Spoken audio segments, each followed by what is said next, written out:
I don't think so, but we've got the, it's the 10-minute starting soon thing. Got about 7 minutes.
Hello, everybody, and welcome to the Rooms and Reptiles Dungeons and Dragons game.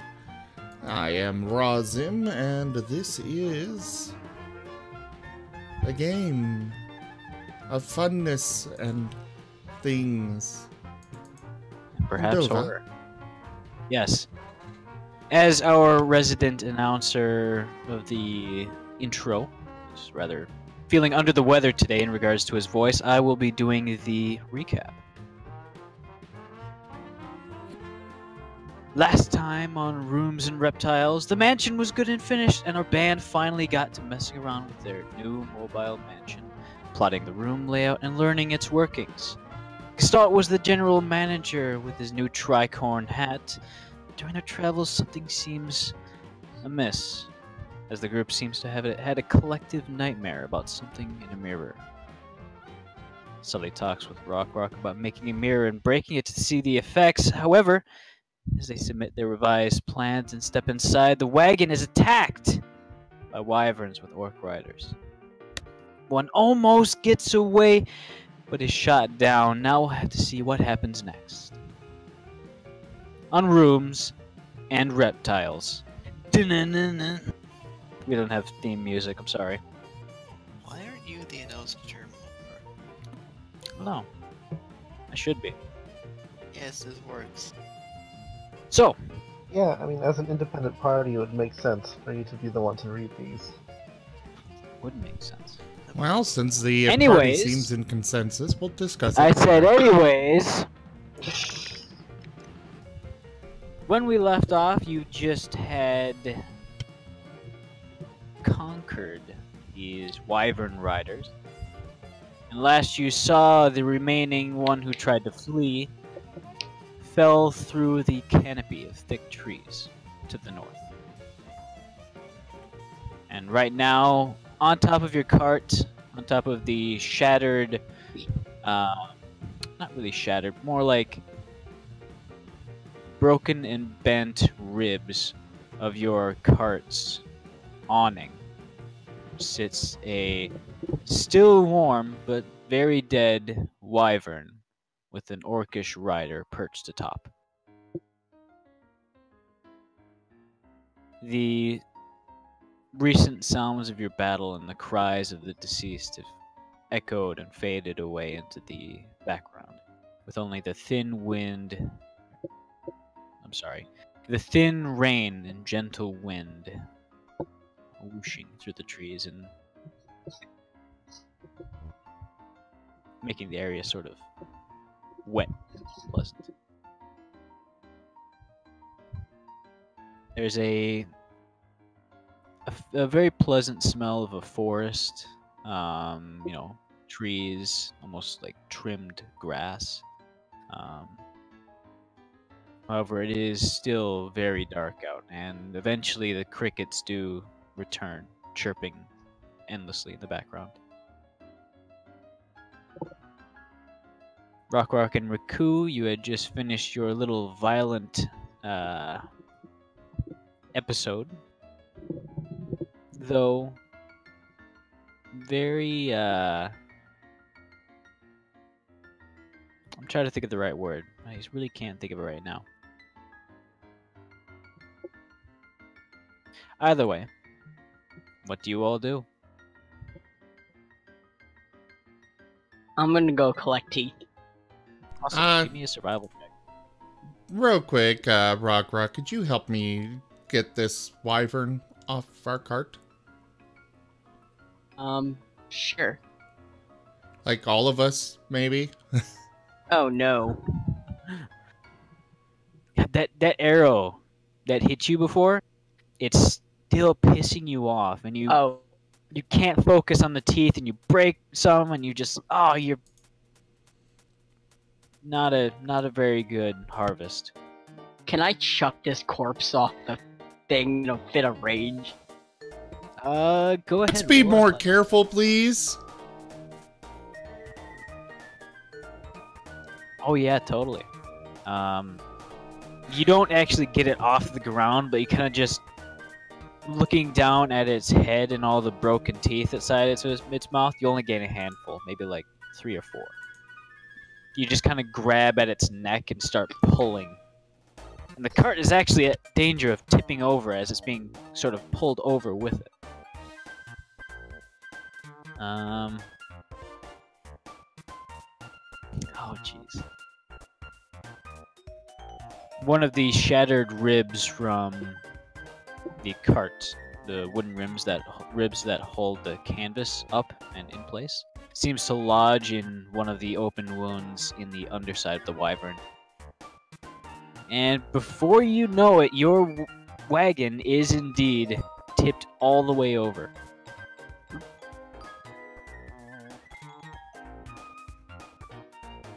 I'm cussing in some, like, incoherent sounds. This is a bad day. I agree. Very bad day for you. I lost my tea. I will just Arrow. sigh. Sully? Riku? Cobalt? Anything? Kobolds gonna start quietly mending the tattered top of the cart. Alright. You start to do a sort of a mimic of a sewing motion. With seemingly ethereal magical thread, sort of bringing everything back together. And I assume you're going to do that to the shattered ribs as well? Yeah. I will also be doing the mending as well. Alright. Do note that the cart is still tipped over. I'm gonna try to flip it back over. And let's Give me a make strength sure that check. the wyvern's fully extracted out of there. Yeah. You said athletics? Yes. Hello, what have I missed? Ah. It's... The rage is kind of... It's simmered away at this point. But it's still there.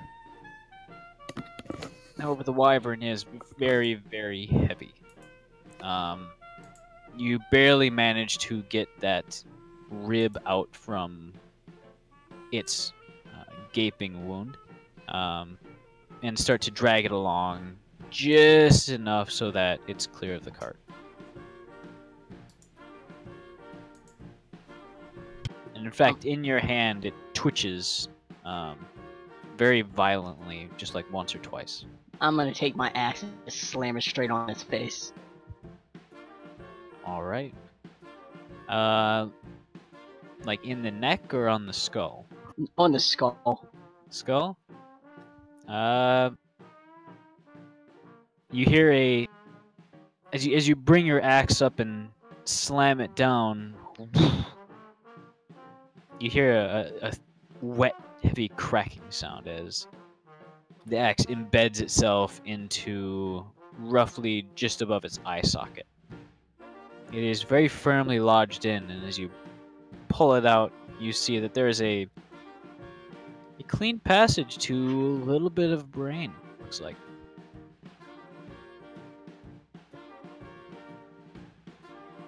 I'm gonna take some of this skull. Fragments, large pieces, the entire thing. Try to take as much as I can. Give me a survival check, please.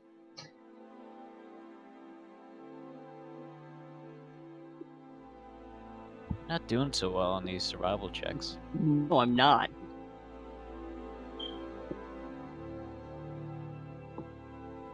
Alright,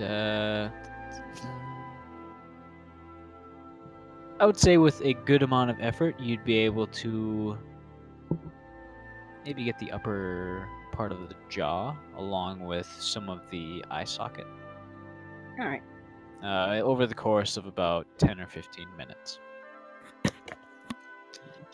What should I be doing?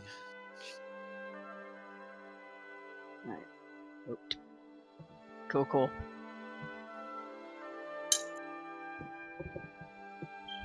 Riku? I'm just gonna try helping getting the cart back up. Alright.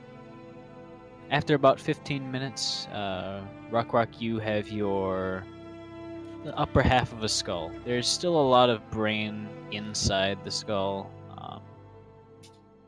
there's that large gash, the large cracked piece from when you embedded your axe in it, and most of its teeth are broken off. However, it seems to be fairly solid other than that. Sully, are you going to, or I'm sorry, Raku, are you going to start trying on your own, or are you going to help with another person's aid?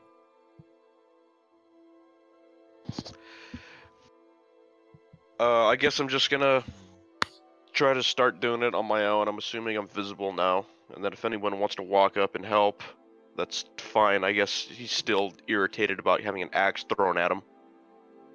That's fair. You would be visible at this point.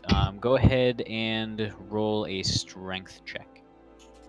I will go ahead and help. Okay, with advantage. Okay.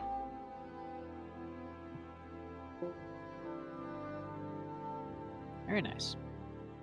Now that it's disentangled, and with Cobalt sort of still working on it, you start to push it over. And though it's mostly complete, there's still one large gash in the side. And Cobalt, your work is very rudely interrupted by the cart suddenly... Not suddenly, after 2 or 3 rocks sort of finally tipping upright and slamming back onto its other wheel. Not Wheels. that interrupted. I hang on to it. I'm late. I'm fine. Believe that's an athletics check to hang on. If you'd like. Acrobatics to hang on. I guess it could be either. Okay. There we go. Very nice. You actually continue your work throughout, never really pausing. And in about 10 minutes, you will have completed the repairs on the cart. Yes. All right. And now, Cart is now upright. now Cobalt is going to walk into the mansion to see if anything shifted or moved around. Well, I'm going to do something different. Stepping inside, it doesn't seem that anything has really moved around. In fact,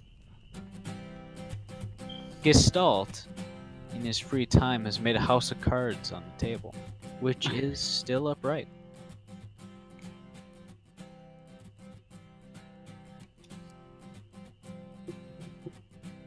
There's a fire burning in the fireplace.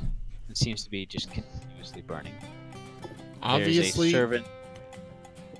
There's a obviously servant, Gestalt is sweeping magic. Of course. He said there's a servant doing what? Currently sweeping the floor near the kitchen. I'm gonna make him look extremely handsome.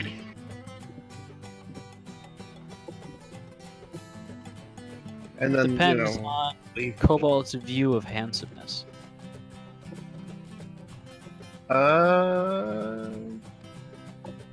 One sec. Sully, what are you doing? Well, I'm going to go into the forest. Okay. I'm You going to looking go for? find out where the other wyvern landed. Go ahead and roll a survival check to make your way there. You know the general direction, but do you have any navigation tools with you?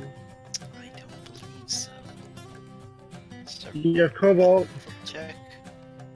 or you can't have Yes. Cobalt. Cobalt, you are currently inside the mansion. I know. I would go with him. I have nothing better else to do. I need to blow off steam anyway. Oh, Well, I mean, he can get me after I'm done my thing, because he knows I'm good at navigating. Hey, do me a favor and bring back the whole head, please. I want to put it up for decoration. well, I'm gonna bring back more than the head. Alright. That was more directed towards Rok-Rok so he doesn't steal the teeth.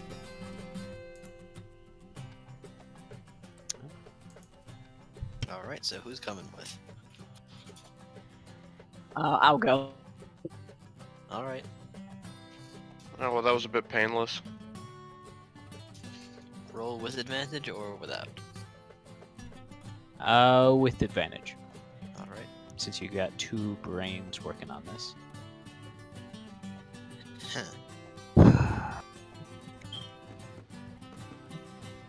You look and Rolls you are not look great and tonight.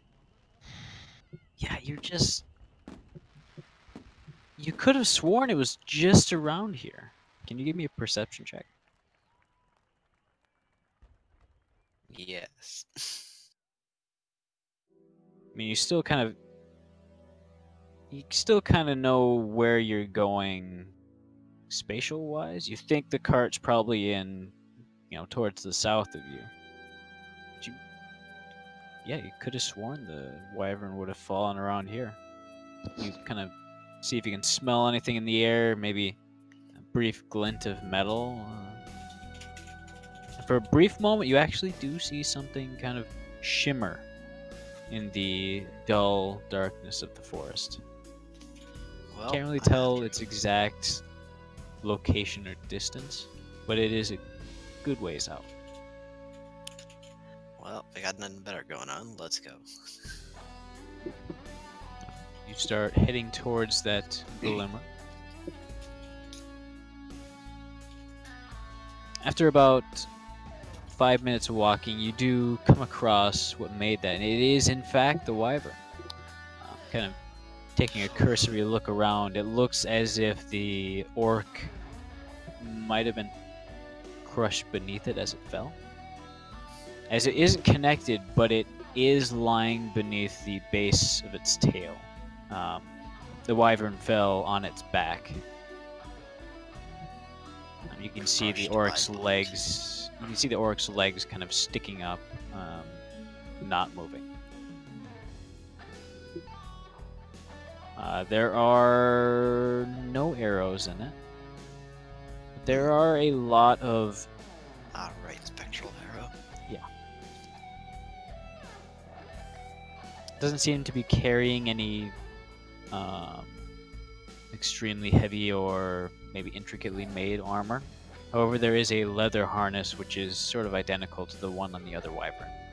Very simple construction. I want to take the stinger off the wyvern. Give me a survival check. Alright, let's hope this one's better. Eh. Can you give me a Constitution saving throw? Yes.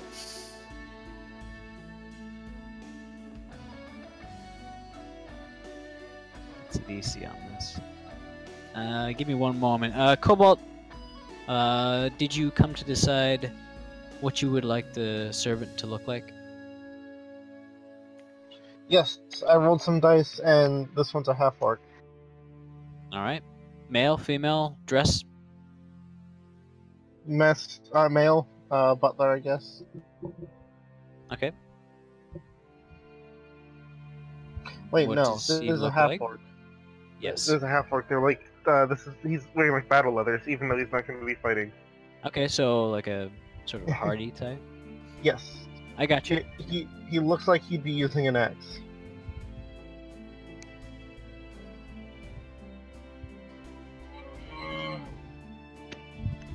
Is that a cow? Sounds like it. My boyfriend is frustrated at the game Ah. he's playing. Cobalt, you kind of tap into the magic of the place and sort of send a little command. Normally you tell it what to do, but you feel that this is something you should probably like magic at it. And you give it a kind of picture of what you want it to look like. And it very calmly stops what it's doing. And it walks towards the kitchen. And in fact, it seems to enter the servants' quarters. And shortly afterwards, an orc wearing battle dress. Sorry, half orc. Wearing leather armor, sort of similar to the stuff that the wyvern riders were wearing, along with actually a battle axe, sort of sheathed on its back. However, it is still carrying a broom and resumes exactly what the other servant was doing. I suppose the orcs that I just fought would be my easiest frame of reference. It would be.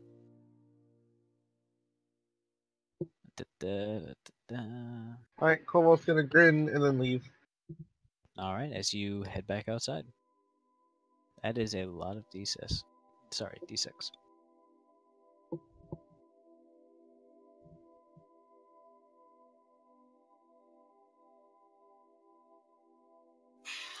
As they fail, so you take 18 points of poison damage as as you try to remove the barb on its tail, but you're unsure of exactly how large it is, and you accidentally end up cutting it halfway, right in the middle. From an open cut on your hand, some of the poison seems to get in your system, and you feel this very painful drowsiness come over you. I hiss in sleepy anger. Stab the half that I've broken off back into the wyvern. Before going for the neck. Alright. Alright, time to cut this and bring a head back, I guess. I forgot to ask you, but what kind of tools do you have for this? What kind of tools do I have for this? Rok-Rok, you are there. Yes, he has. I have a essentially. Well, I got the whittler's knife, but that's not for the head. I got a essentially I use my axe just to chop heads off for it, and then I got other tools for more delicate work. It's up to you what kind of tools you want to use. Right? Are we just taking the head? Then I would just use my axe. Well, the head seems to be the big priority, but are there any other parts you want to grab up? No, well. As Eric far as said I'm no concerned, teeth. just the head. But I am gonna try to take the orc's teeth though. Alright, the orc is currently pinned under the wyvern, although you could certainly try to lift up the tail to see if you can maybe reach him. I do so. Alright, give me a straight strength check for this then. Oh no.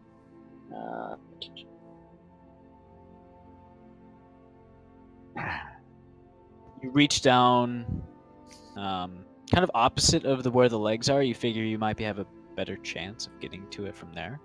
You plant your legs into the ground and lift up with all your might, but it's still not enough. Your adrenaline's sort of fading away from that fight, and you find your arms kind of shaky and rubbery. Can I Eldritch Blast this body? You certainly can. I'm gonna Eldritch Blast this body out of frustration. Are you aiming for anything in particular? Just my center mass. Alright. I'm gonna step back and watch these Eldritch Blasts that seem to be different from my own. Well, first of all, Sully, they kind of come out of nowhere. 1 minute, Rok-Rok is trying to heft up this tremendous scaled body. The next, he gives a sort of growl, and you look over and you see this same strange energy coalescing in his mouth, and an instant later, it strikes out, blasting off a roughly watermelon-sized chunk of the wyvern's sort of hind quarter flesh. Oh, well. And you kind of shower with a bit of broken scales and blood and various bits and pieces. You note that it is still warm. I wipe myself, but this does feel a little cathartic. I do, like, when dogs get wet and they shake, that's what Rok-Rok does.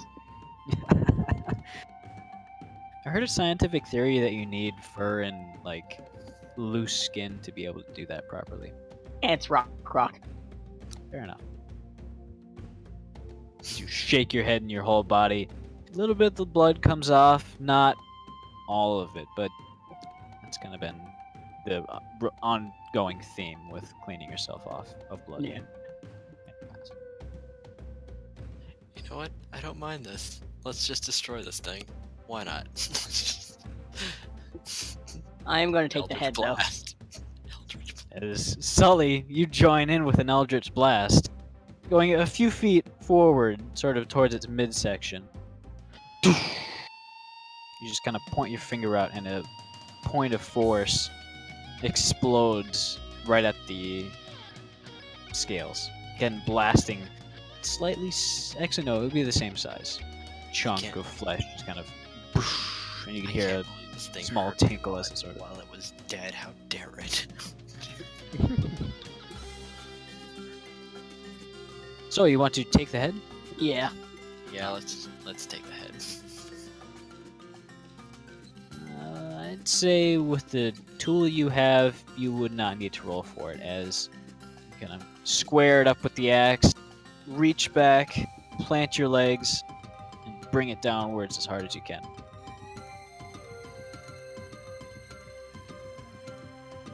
Bringing it almost cleanly through. There's still a good bit of flesh still attached to the bottom, but you raise the axe up again and bring it down, and you're through. You feel the axe enter the dirt and moss below. Rock feels better. Not great, but better. Physical violence solves everything. It does feel pretty good, doesn't it? It does feel pretty Very good role models for kids. Please raise your kids while watching this. We already have one. That's true. Follow Rok-Rok's example. Eat raw meat and become violent. That's a very good example. We are adventurers. Hashtag, really, don't do that. Rok-Rok would be an awful role model. Just gonna throw that out there. Be a high school counselor. Did you try murdering your math problems? Murder helps out real well. You forgot the That okay.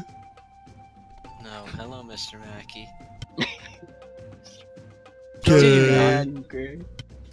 the wyvern's head does have a fair bit of like small horn-like spines that are of comparable size to your guys' small horns. But there are two large horns, which are currently still on the head, as the forked tongue is kind of lolled out the side.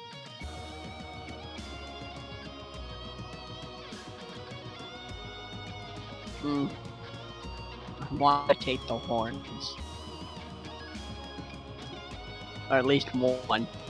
Leave the entire head intact. You are not there, Arix. Speaking of Arix, what are you doing back at the cart? I'm Basically everyone in the looking. back at the cart. What you doing? I'm looking over the cart to make sure that it is still in, like, basically with mending and stuff, making sure that it is in top shape. Okay, good. Because I was Looks gonna like ask. Looks like the cart needs some work on the bearings, holding the wheels up. Hello? Hello. Not here. Well, then I shall do that. Not in this stream. And hello, Uh, Ifrit. Wait, did somebody Moved join? into the Minecraft channel.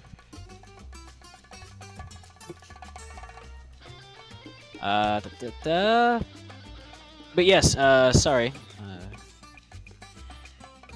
Train of thought got interrupted.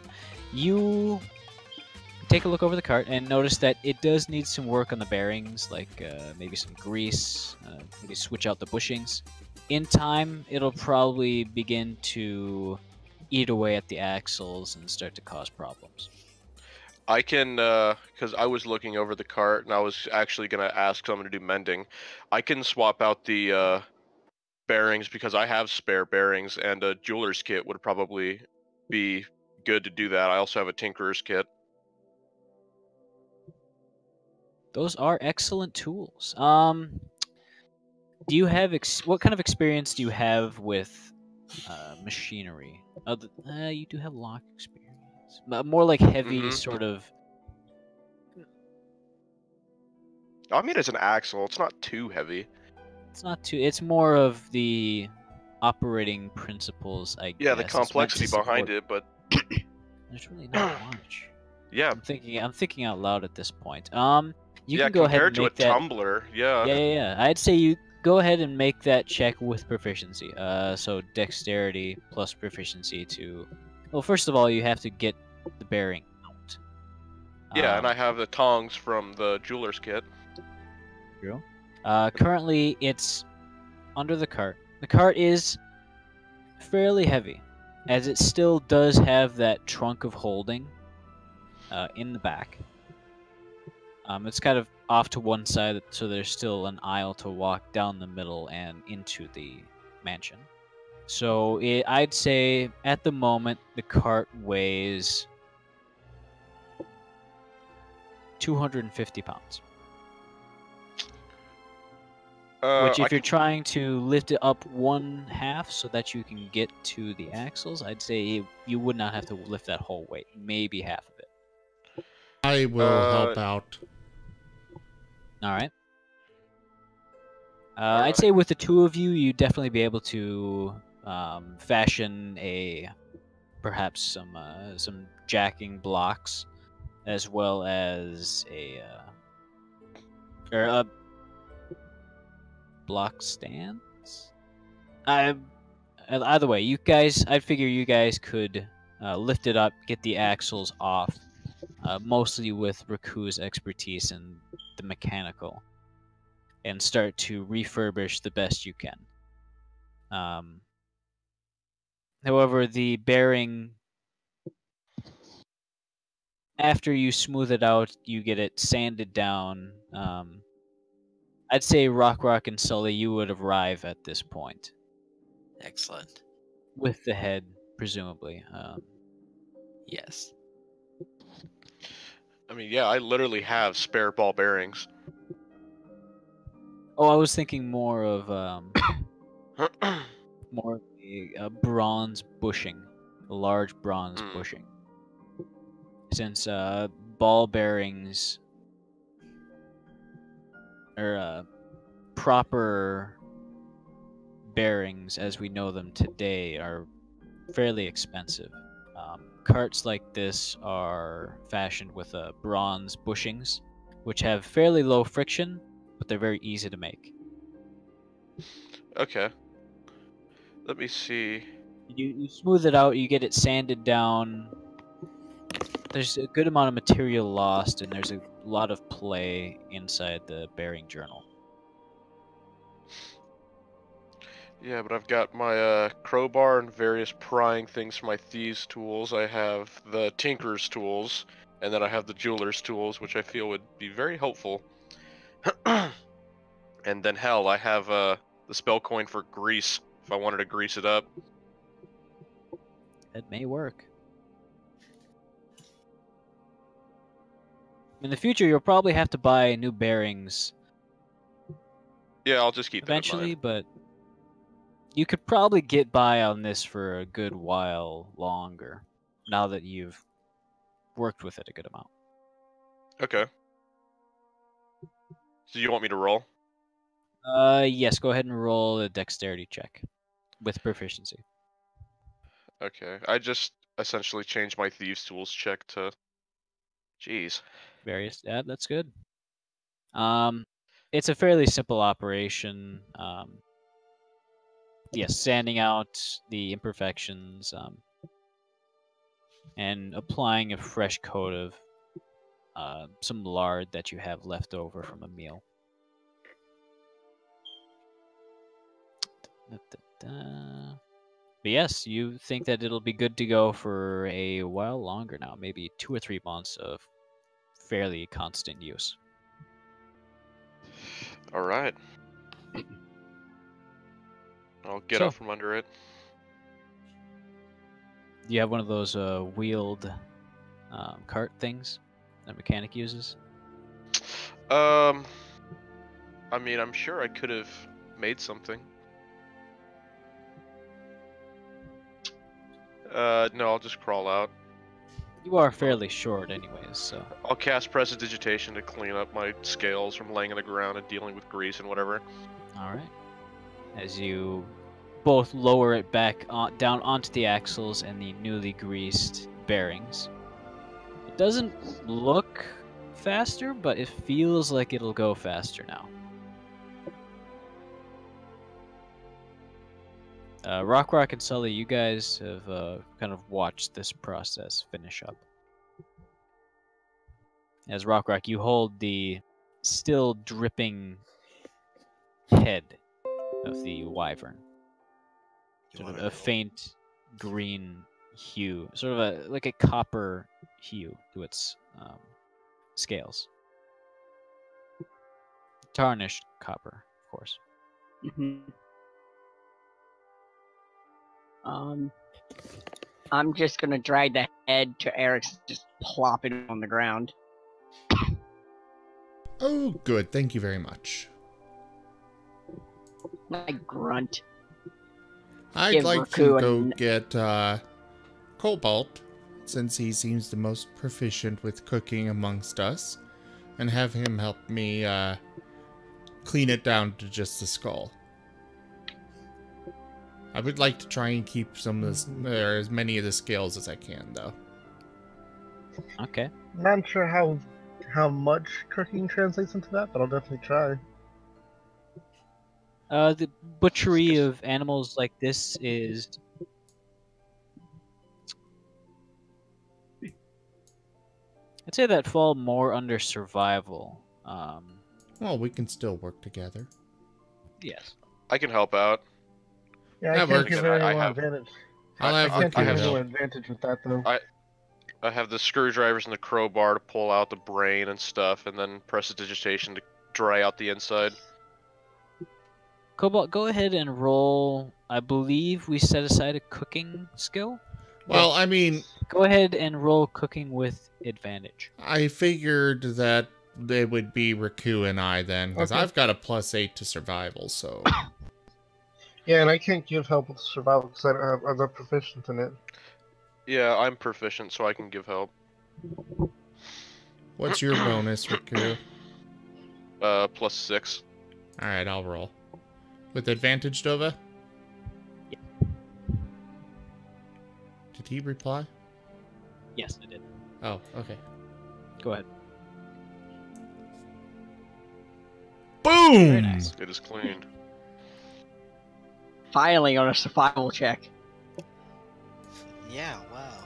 As with Finally a good roll. fine precision, Arix, along with the help of Raku and Cobalt, clean the skull of all its delicious meats and scales. You end up with, I'd say, about 10 pounds of wyvern scales. Most of the organs are intact. Cobalt, you've set aside a lot of the good parts, like the tongue, the cheek. The eyes are really good as well, and you kind of cut those out and set them aside for later. The brain, you've never really worked or really heard about what wyvern brain is like. The cookbook you were reading at the time kind of cut off before that section. Wait, are we trying to clean it, or are we, like, taxidermying it? We're cleaning it. I just want only the skull itself for the, Oh, okay. I wasn't sure. Do in fact now have a still red from various blood and tissue, but a fairly clean wyvern skull. With a few vertebrae, of course. Raku, would you mind doing the Buddha? Clean it. Alright. You start to apply your vegetation to start cleaning the skull. While It'll take a he's good amount of time since these these bloods and tissues are very well soaked into the skull, and so it kind of takes multiple casts to get it out of one area.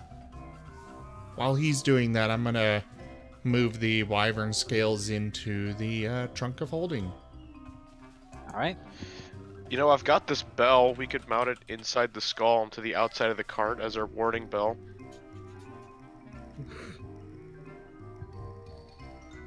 So you're wanting us to mount the wyvern skull onto the cart on the outside and attach a bell to it.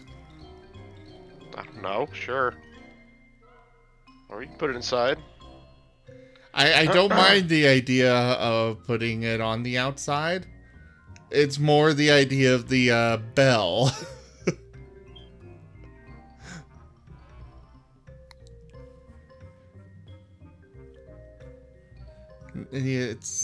I don't think we want to draw that kind of attention to ourselves. But yes, we can go ahead and mount it on the outside. Right above the driver's seat. I mean, we were also talking before how we need some kind of system to warn everyone inside when people start attacking. That's why I was talking about a warning bell. Not just to haphazardly ring it. Well, I still say our best system would be the one where the driver's on the front, somebody's in the back, and then the rest of us can do whatever. Okay. I just think that would be the best system, because then we're not having to rely on something other than us. Plus, they can keep each other awake. All right.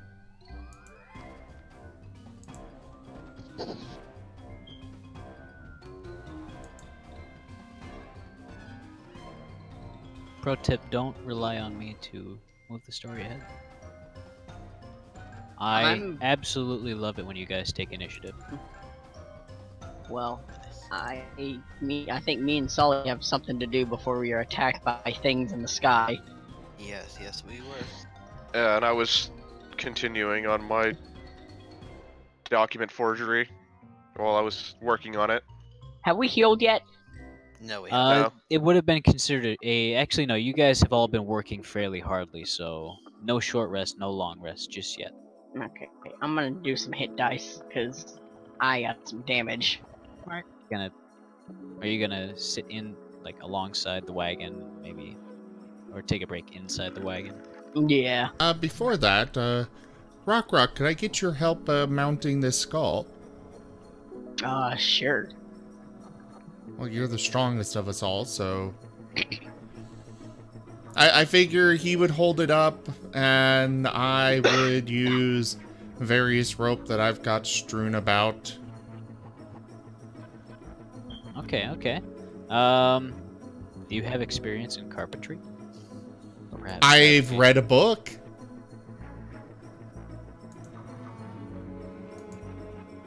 I did read that. Let's go ahead and give me, since it is dealing with knots, I would say give me a wisdom check. Apparently Tato has cheered with 100 bits, and pizza delivery guy, he wants a pizza delivery guy to appear and give us 2 pepperoni pizzas.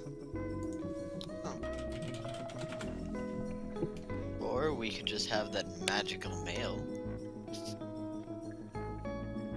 I like the idea of a random pizza my guy mind. appearing and then vanishing.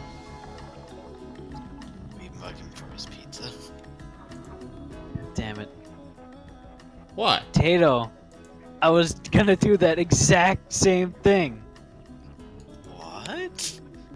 Oh, alright. But that is a funny idea. Oh, did you PM him or something? No. Oh. Just react to it. TM, trademark. Nobody can react. What did you tell me to roll, by the way? I got a little wisdom. distracted. Wisdom. Just dealing with knots and tying them. Can I do survival? Actually, you know, I That have a kind of does song. fall under survival. It would fall under survival, but you don't have much experience with fabricating things in general, so you wouldn't get that proficiency bonus that survival gives you. I would say in this situation. Do I at least have advantage? Rok-Rok's helping. Yes, you would. Okay, I will accept that.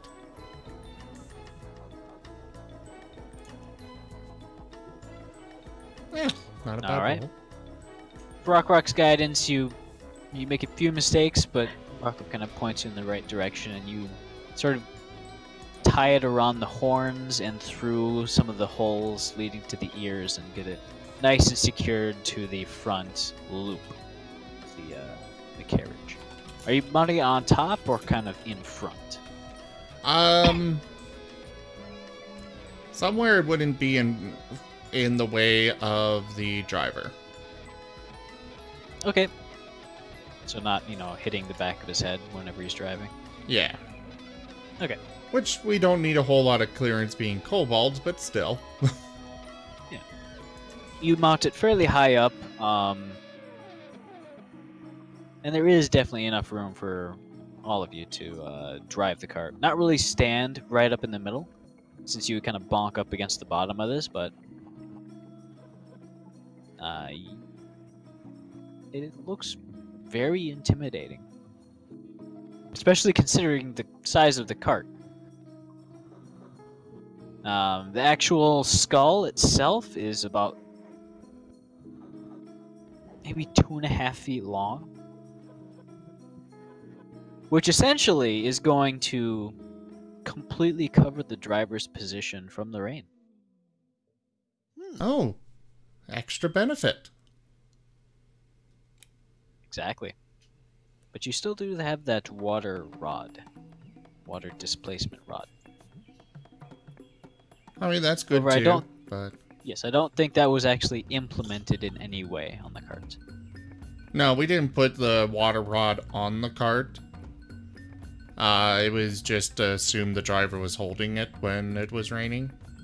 Ah. Could you mount it in the skull? Like, how big's the rod? It's about the size of a quarterstaff. It has to be held for the magic to work, right? I don't believe so. Oh, okay. Alright, Well, we could get a flag made up and mount the rod on the cart and then hang a flag from it.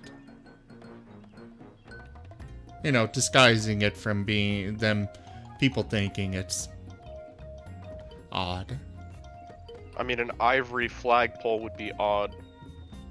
It's ivory? Yes. Oh. It's an ivory rod carved with waves and droplets along the length. Well, we might do it anyways. I don't know. Either way. No, Tata, we have not gotten our pizza yet. It's on the way, 30 minutes or less. I want pizza now.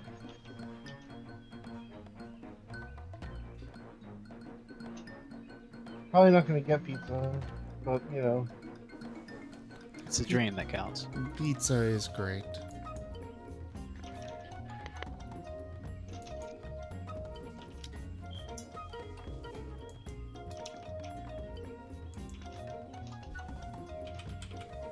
So, I guess as we are finishing up on various things, we will take probably just a short rest, I think.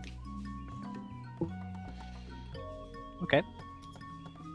Also, Rok-Rok, I don't know if those dice you rolled actually healed you. They healed me on my character sheet, but not the combat tracker for some reason. Ah, okay. That explains it. Yeah. I'm showing you're down to only 8 wound. Well, Yeah. It takes a while. Just a moment before I was 54. Yeah, I was at half life. That was not pleasant for me. Also, you get an extra 1d8 because Song of Rest. Oh, beautiful. What on Wait, top of... Song of Rest gives everyone extra HP, right? Yeah, party's taking a short rest. It only gives Oh, it to just them making sure. if they use a single hit die. At least one hit die. Yeah, at least one, sorry. Okay, I gotta roll that D8 then, because I didn't get that extra one. I'm gonna toss a few also. I used one we go. hit die and then added the D8, and that was quite beneficial. Thank you. There we go. Excellent. I did not take damage.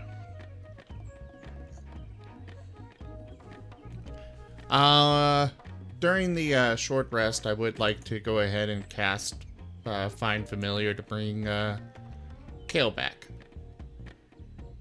Okay. And then the d8. 10 gold. 10 gold. For what? For the Find Familiar spell. As it is true. 4 spells that indicate a gold amount required. I do require that amount of gold. Yeah, and then Okay. it says that the supplies are then consumed. You're burning 10 gold worth of fancy incense in a brass brazier. Brazier. I'd say that Incorrect, Dova. if the materials themselves are mundane, like things that aren't, a large diamond, which the spell consumes, I'd say, Or gem encrusted chalk. oh yeah, it's just like little stuff like that. I'd say that it's okay for you to have it, but you still need to spend the gold whenever you cast that spell. Yeah, that's fine. Yeah, I went ahead and subtracted the 10 gold. As you finish your little seance in the back of the cart, you hear a rustling in the woods. And sauntering out of it, there's Kale.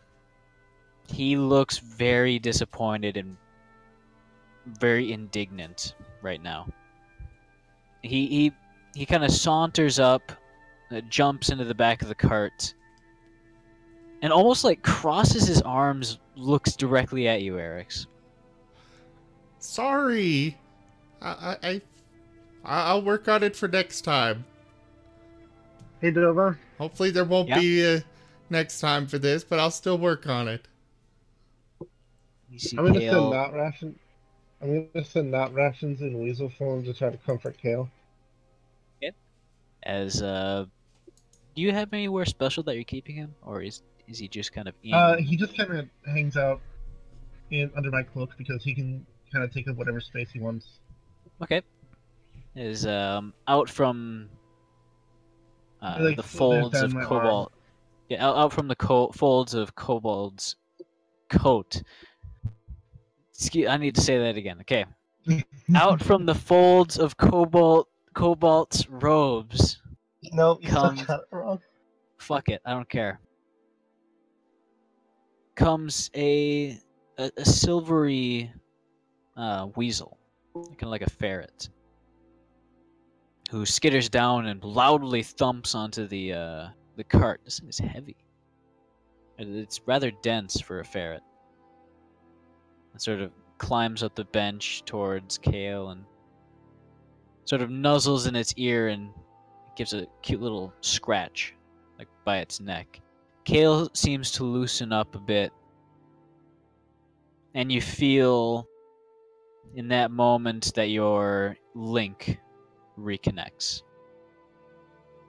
Like that brief flash of static, it sort of slowly edges its way in before dissipating.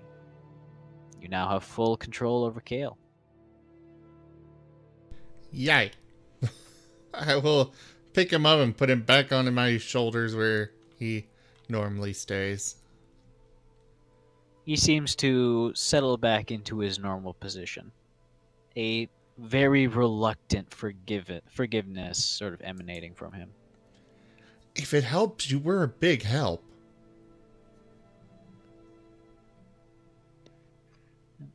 A vague feeling of concession.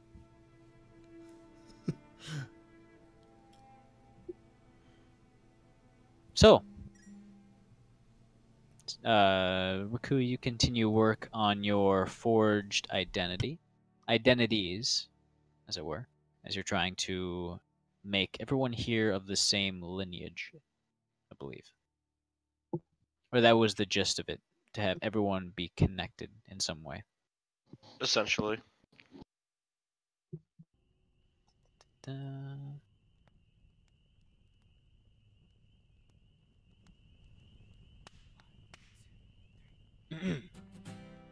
So, what do you all do now?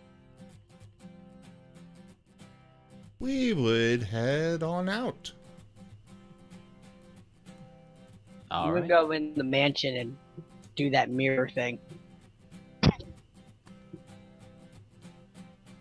All right. You look around. In fact, you do find the mirror in the exact place that you wanted it to be. I believe you wanted it to be in the servant quarters. I think so. I can't remember. Sully, if you're trying to say something, you are muted. Nope, I've not said anything. Ah, gotcha.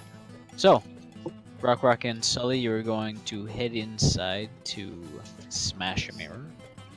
Yep. Alright. Do you remember exactly where you placed it? Actually, no, I believe I wrote it down. Yes.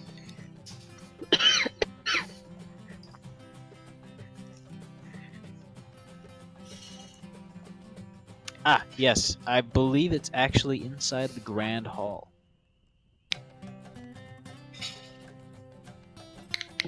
In fact, on the wall as you enter, there's a faint smell of ever-present baked bread. And you see along the wall there is a large, fairly nondescript mirror, roughly 5-6 feet tall, and a few inches off the ground.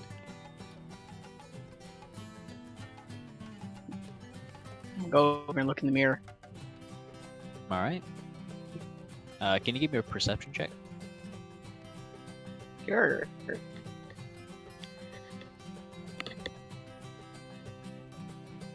From us both or just him?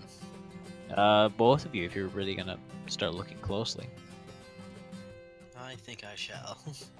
Because this thing is weird.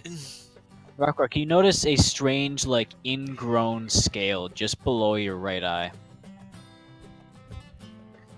And you've dealt with these before, you know. You gotta pull it out and it's painful. It's an unpleasant process. Sully, you don't notice anything out of the ordinary. Looks I'm to... going to go ahead and sit on the floor and do that while I just kind of look indirectly at the mirror. Alright. You pull out... Actually, no, you wouldn't need to pull out a dagger or anything, tools. You just kind of dig in with your claws and fix the solution by pulling out the ingrown scale. You flinch a little bit and wince, as it is fairly painful, but eventually solve the problem, and it seems that was the only one. Passing glance at the mirror, you see Sully kind of inspecting it, but otherwise nothing. Nothing out of the ordinary. My knuckle against this glass.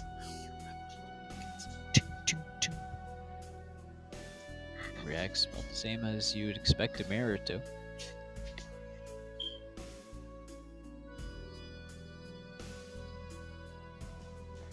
I'm gonna turn around with my back facing the mirror and just kind of stay there and not do anything. Alright. Looking back towards the doorway, you see a few chairs, or a lot of chairs, since you guys still have that giant dining hall. There's the small stage off to the center, with some stairs leading up to it. The entryway is kind of clogged with some shoes. the coat that seems to be just lying there. I will produce my own mirror, turn around, and see if there's anything odd about my reflection of the reflection in the mirror. Give a perception check. Alright.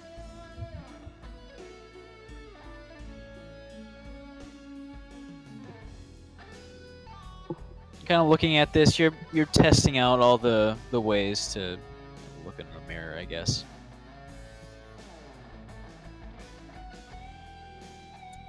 Looking at your reflection, you're looking at Rok-Rok in the background. And for a brief moment, in the blink of an eye, you're in the middle of blinking, and as you're opening your eyes, you see this for a moment. You see that your reflection is turned around. And all the reflections are staring at you. But you open your eyes fully and it's gone. It's back to normal. I whirl around and fucking end that mirror. Alright, fist? No, blast. Are you kidding? Alright.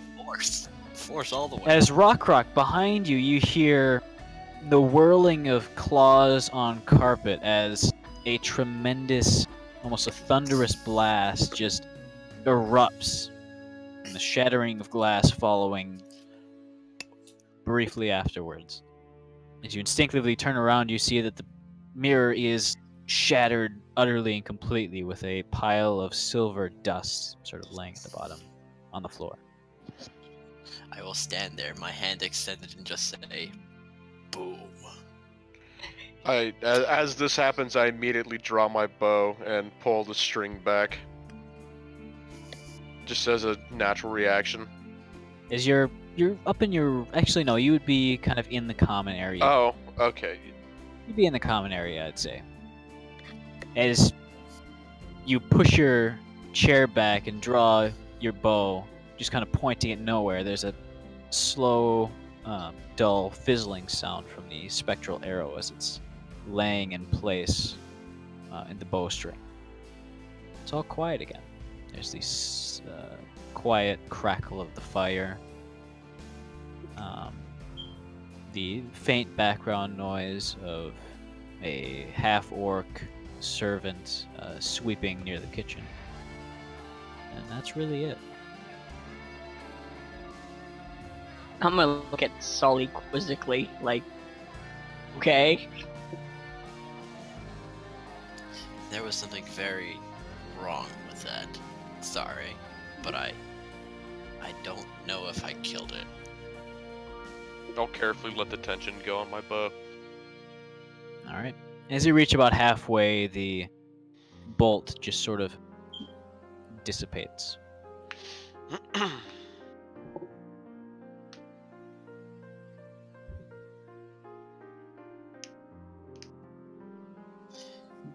do I kill a reflection? Arix and Cobalt, what are you guys doing? I'm driving the cart. Cobalt, since everybody else is busy, I would have made sure at least somebody is in the back of the cart while I'm driving. Alright. I was muted. Yes, I'm in the back of the car. Have I Can ever somebody... Sorry, go ahead. Have I ever heard a story of something like this before? Give me a history check. Alright. Finally, something I'm good at.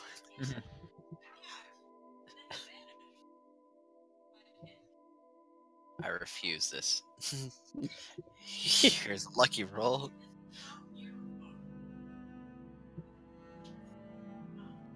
Ah, there we go. Ooh. Let's see, 27.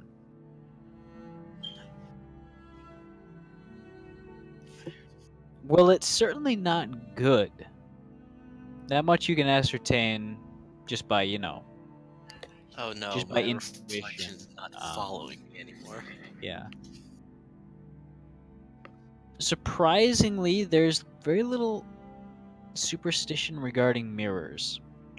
It's something that's regarded to act consistently the same. If something bad happens, it's surely the cause of some sort of magic. So I don't know if creatures residing in mirrors. No.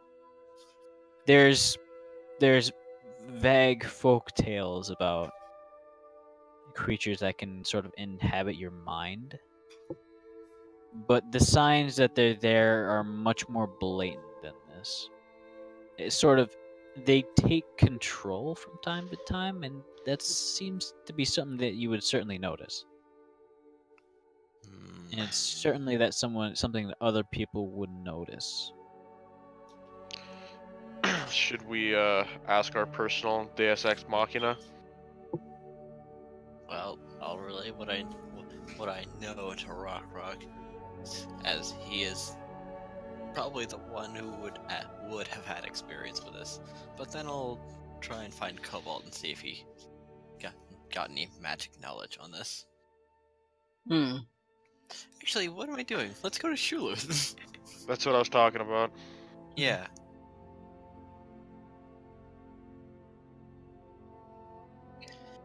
What I'm gonna do is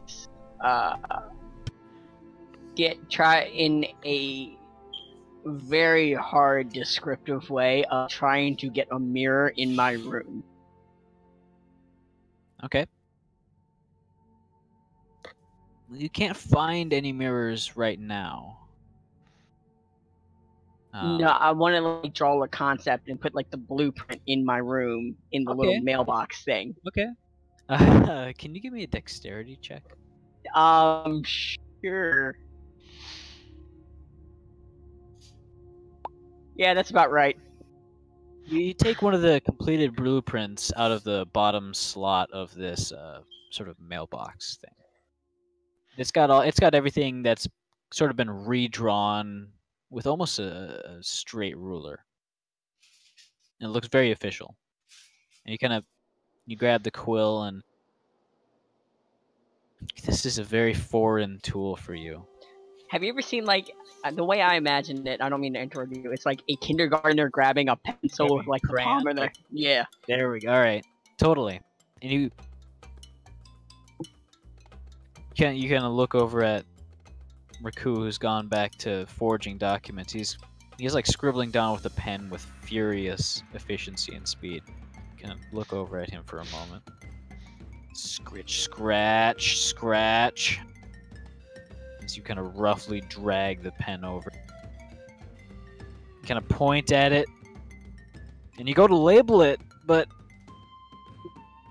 Can you give me an intelligence check? Yeah, sure. Shit, you don't know letters? No, I don't. I don't even know why I had to roll that.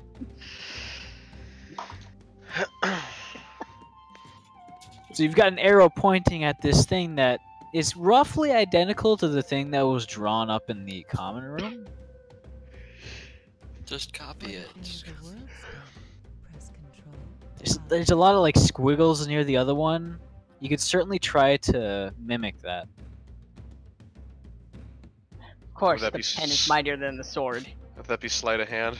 Try to copy the symbols he sees? Technically would be. You me roll a sleight of hand? Go ahead. Yeah, that makes sense. Alright. If I find the word mirror, it's like spelled that backwards, like a triangle and like a 7 and something looks like a squiggly line with a spiral in it.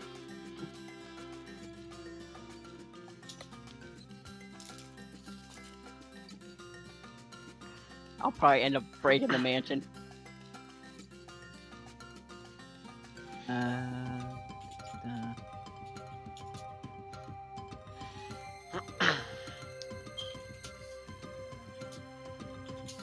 All right, you think that looks about right? Yeah, like it's got that letter with the, it's like just a circle. That's the easy letter, really easy. Then there's one that's just like a line. That's also super easy. Other ones, you kind of mess up a little on him, but you think, you know, it's close enough, nobody's really gonna notice. I look super proud at my artistic writing. I know language and writing. Look at that, you surely do. You just kind of tap the stack of papers down to straighten them all out. Getting literature.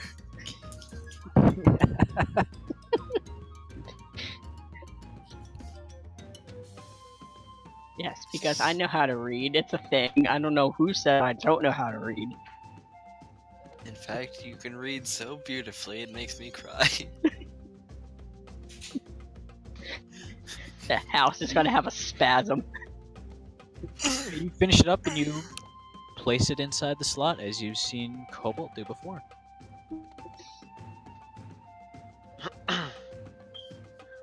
Again, it doesn't hit the bottom. It just kind of sort of disappears into the mail slot. I'm going to take out my hempen rope and I'm going to start knotting it to add kind of like grip to climb from. Alright. I'd say that'd be fairly easy to do and would not require a check. Okay, cool. It's 50 feet, correct? Yes. The knotting would reduce the length to 45. That's perfect.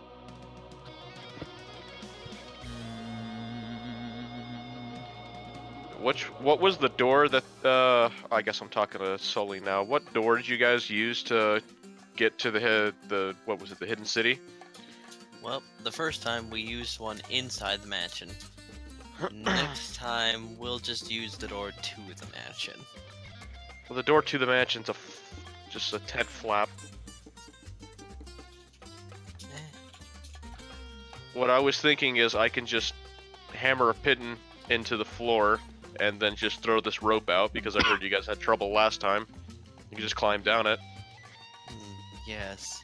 We also had a hard time turning the key. But I suppose if we have a rope ready, it's not going to be that much of a problem.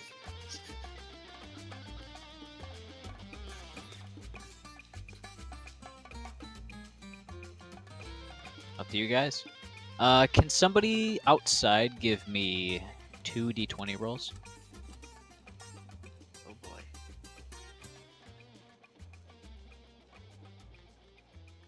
Oh, like, sorry. Yeah, go ahead. Oh wait, I'm not outside, am I?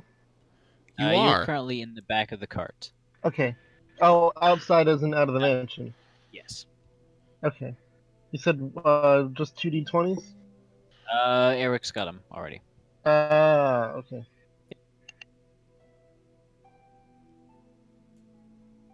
So, what are you all doing?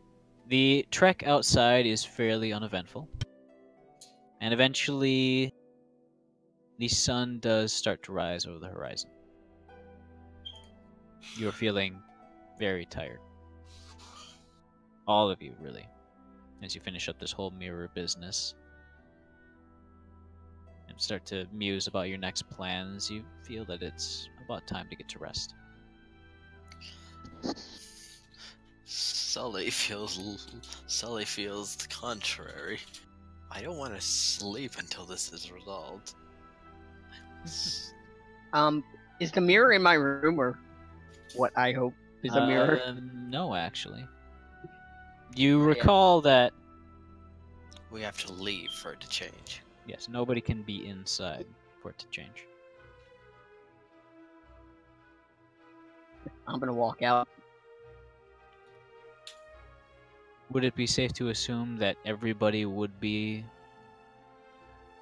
leaving for a short bit?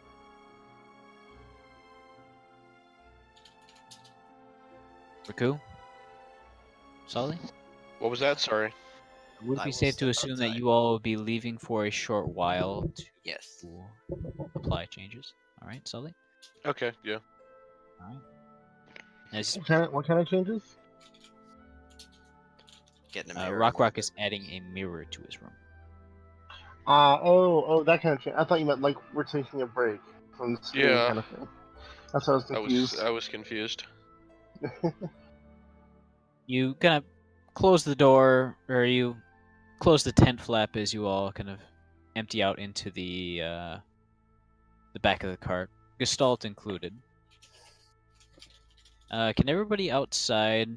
Everybody, actually, could you give me a perception check? Yes. All right. Something tells me this has something to do with the one that Arix rolled. Do I Or do a maybe the perception? Yes, everybody. Or maybe the 16, who knows? Oh, Rok-Rok is ready. Rok-Rok and Cobalt. Really? Look As at all these you- 10s. As you all step into the back of the wagon, you close the door. After about 5 seconds, this is normal. The sound of carpentry and various woodworking, even though none of it's really required. Seems to be for show. There's a faint sound. And it sounds like a cry of pain. Like a grisly scream. Uh-oh. It seems to be Whatever male. it did, I think it didn't like that. Hey, However, Rok-Rok, maybe I the heard sound does stop. It's the physical embodiment of indigestion. it. Hey, Rok-Rok, wanna go break the mirror again and see if this happens?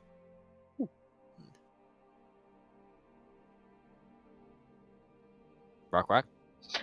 Sorry, I can't breathe. I'm not sure what I'm prepared for when I open this door. And you wanted that mirror to be in your room, correct, Rok-Rok? Yes. All right. I'm gonna walk in the confidence with a 2-year-old that learned how to count to 3. You step in with the faint smell of sawdust that dissipates after about 2 seconds. I am And you see on the left wall exactly where it was before the mirror, unshattered. I'm gonna follow close behind this man because I want to see what happened. I'm gonna go open up my room.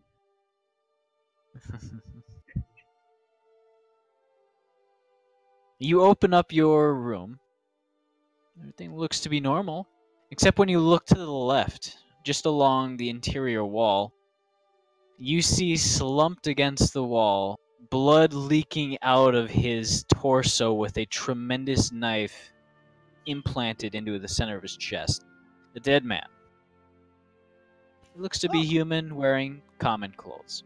Actually, no, these would be fairly sort of middle upper class clothes. Oh, And the that's knife different. itself seems to be ceremonial.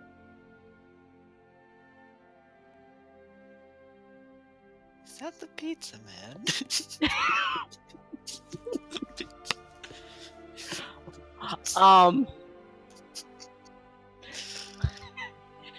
Okay. Give me a minute. I'm sorry, I had to. Cobalt and Arix, what are you guys doing outside? Still driving along. I've got no idea about anything going on in there, so I'm probably looking for a good spot to pull off and rest for the day. Okay. You actually find a fairly good spot. It's along the side of a cliff. And it looks like there's a decent sort of like a cave, not like really a cave entrance, but more of a shelter. It's dug in fairly deep, but you can see the lower end of it, and it's just a closed area. Somewhere we can Okay. get to with the cart easily? Yes. Okay. It's sort of like a stone overhang. Okay. Well, then I will head for that.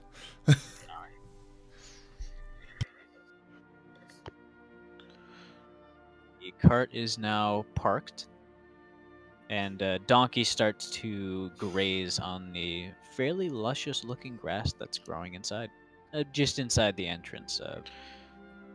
Under the overhang itself, there's really no grass. Speaking of which, I want to pull out my Volo's Guide to the Wilds and start seeing what kind of flora I can find. Okay. Cobalt, you were going to do something, but I believe I cut you off. Yes, I said since I heard the scream too, I was gonna go inside with them and see Alright. all that. Yes, you do in fact see the dead man. As you were like right behind them. I'm gonna mage hand the dagger and examine it. The dagger is stuck very firmly inside the chest. Holy shit. I can fact, pull with 10 pounds of force. Looking closely, you see that it's actually embedded into the wall behind it. Huh. Jeez, I just got 100 bits from an ad.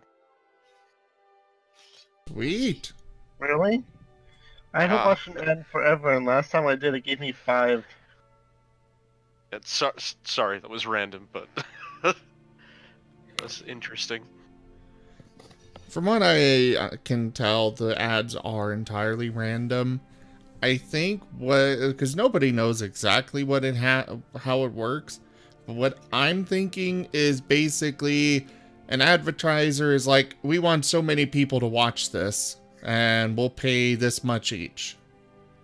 And so, if you happen to look and try for one of those ads at that particular time before it's used up, good for you.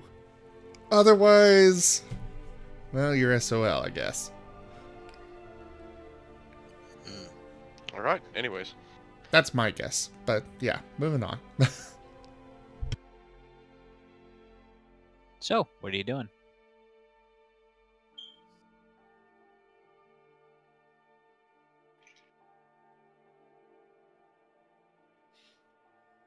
There's literally a dead guy in front of you. Can I Well, not pull up the dagger at all? With why 10 is pounds of force? Here. 10 pounds of force? No. Hmm. With your mage hand, it seems to slip and you can't really get enough force applied. I'm gonna tell them that I can't pull it out. I'm not strong enough.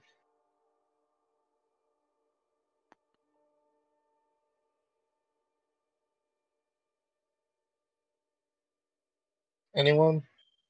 Can do anything? I mean, none of us outside know of this, so. You believe you went back inside. I As it is currently Rok-Rok and Cobalt, as well as Sully inside that room. Yes. Because I was outside with my guide. Yeah. Yep. Arix and I can't, or Raku and I can't really do anything. Is this a real person? Raku, go ahead and roll survival with advantage. I will Alright. do that. Survival. I mean, it with- looks not for you, Me. Sully. It looks fairly real. You can go ahead and roll medicine. I mean, alright. Terrible. Can you guys hear me? Yes. Okay. Somehow I was muted, but I wasn't muted. It was weird. No, but what I was saying was, I'm gonna walk up to the body and act, and Rocker's gonna act like this is just like a normal occurrence in his room. So, And ask Sora if that's something, if that's related to the thing he saw.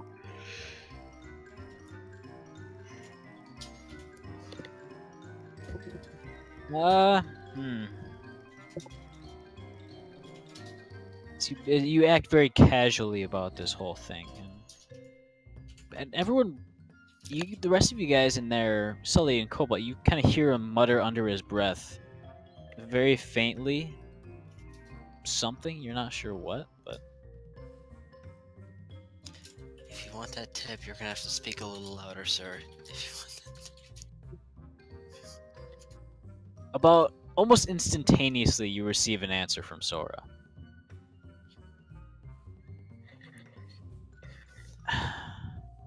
She does sigh, very loudly and disappointedly.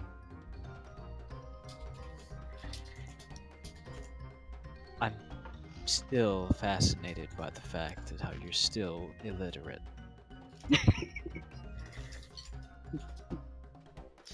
Really, I should have told you, but this is very slightly entertaining.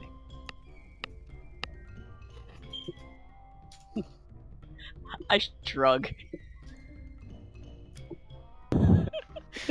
Rok-Rok seems to kind of think about something and then shrug. Yeah. So was that essentially a yes? Was what she said? Maybe? Maybe.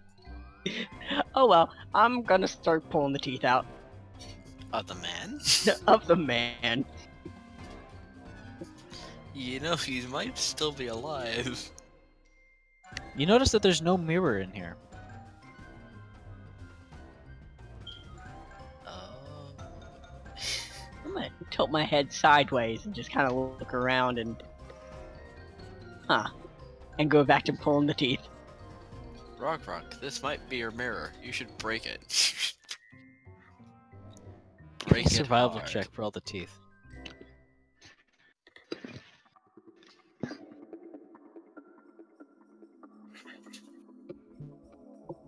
You get about like 8 decent sized molars out. The ones in the front really are kind of rotted a little bit, like cavities and stuff. It's kind of gross. I'm gonna put them in my bag of teeth and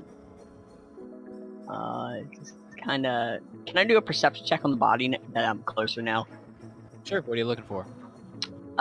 Just to see, not necessarily if I recognize it. If this looks like the mirror that I drew. Can Go ahead still and roll look for a perception. mirror. Oh, it's a dead guy. This is okay. This is definitely a dead guy, but remember you can't have crit fails when it comes to skill checks. No, okay. You also can't have a crit success. That's a shame. That's a shame. I prefer that they still are crit fails and crit success. It's so Except much that's not how fun when skill checks work. As Ah, written, it's I'm as aware written, of that, You can only crit in combat.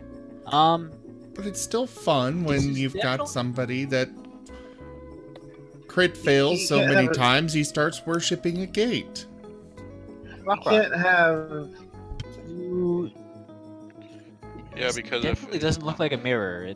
The mirror has a lot more like square sides and is not a person. I'm gonna push the knife in deeper. It's really embedded in there. It seems to have gone all the way through the wooden wall and hit some sort of stone foundation. You can't really push it in any further. Then I'm gonna take it out. Sure, give me a strength check. Oh boy, strength check. God, for it's Rok-Rok. really just... It's really stuck in there, but you kind of pull, you kind of leverage your foot against the wall, and you finally get it out. And it is... It looks like one of those swords you hang above the door.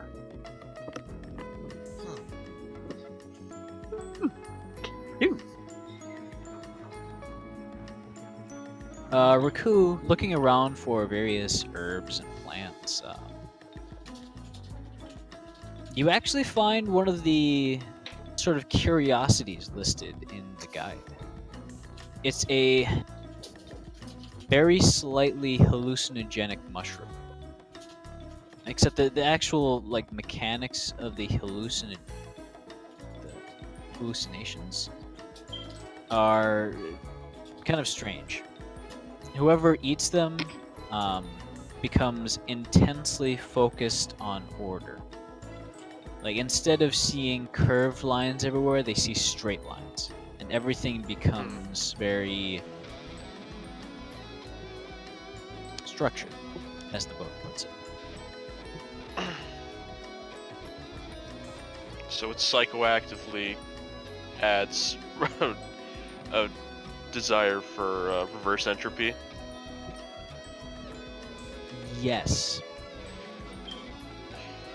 Alright, I will carefully pick them with some tongs. Avoid touching them as the guy. Yeah. And put it in my bag of colding. Add 1 shroom to your bag of friends. Hello, Mario. How are you?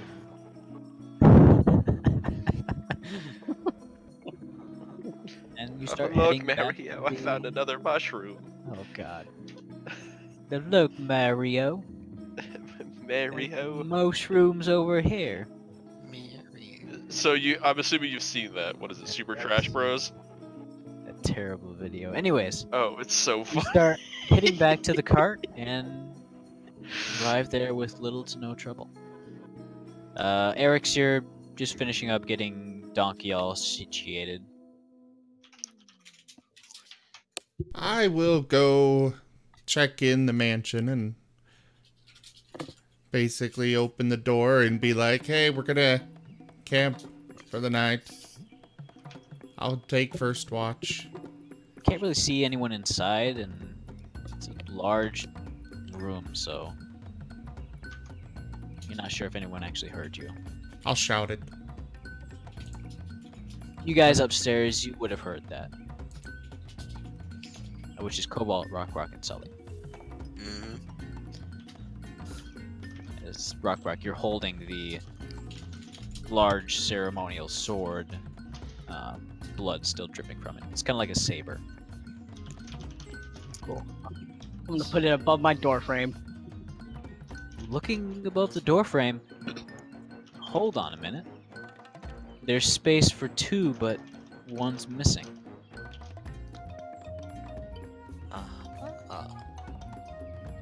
So, What's missing? one of the swords. The sword which currently resides in Rok-Rok's hand. What are these swords? The swords that hang above the door? Yes. Not very high quality, made for combat, but more for decoration.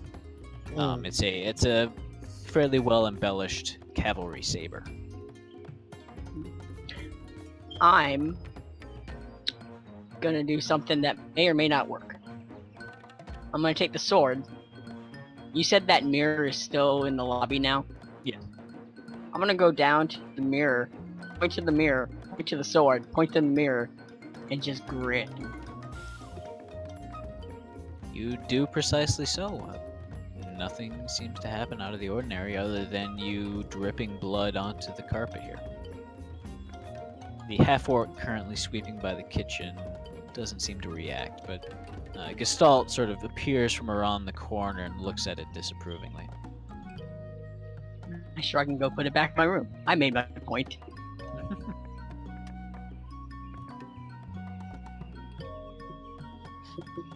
So, are we going to sleep or are we going to go see our magic man?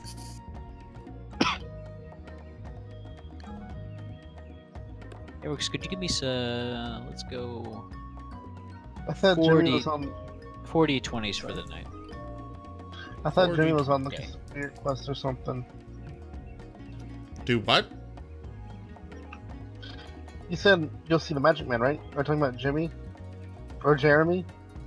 No. Shaluth. Shaluth. Okay, different Magic Man. You know, since this is potentially dangerous.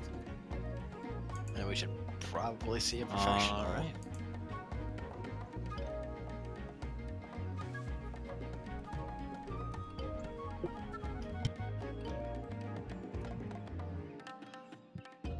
The night seems to progress fairly uneventfully. It's very quiet. And Raku, you would have arrived a while back. I don't suppose I would have found any spellbane in the mouth of this cave, which is where it grows. Alright, we'll go see him in the morning. Actually, give me 1 sec. Because I would be looking for that with extreme prejudice, because that goes along with the background I'm creating. Actually, you would find a small sort of cluster of it.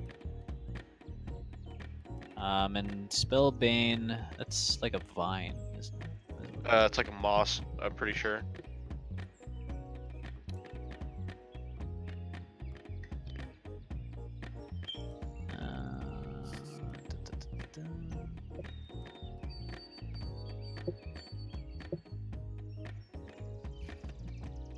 Okay, here we go.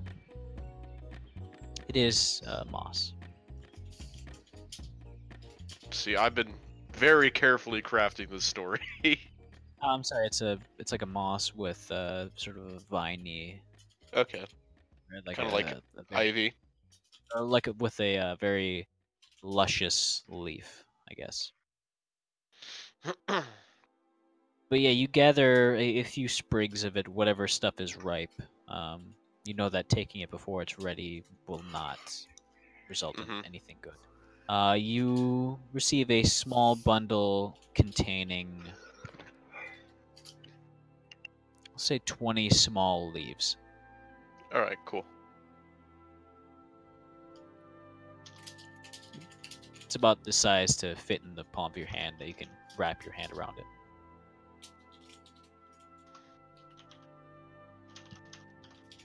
Ooh, I like this song. My playlist, not yours. Mean. All right, Raku, are you going to be staying outside or heading back in? I'm gonna head back inside. Arix, you're staying outside for first watch. I am. All right. What are you guys all doing inside? I'm back in my room. The guy is still there. I'm gonna drag him in the middle of the floor. In the middle of your room or in the common room? In the middle of my room. Okay. I'm He leaves a fairly substantial blood trail, sort of smearing on the very fancy carpet. Hey, Dova, question. While Rok-Rok was off doing his thing, could I have drawn the man before I moved him? Sure. Go ahead and roll a drawing check. It's I've drawn better. yeah. The scene is not particularly emotional. There's sort of this melancholiness about it that doesn't really inspire you very much. In this case, it's more of taking a picture of it rather than trying to make art out of it. Fair, and to that extent, it is fairly detailed.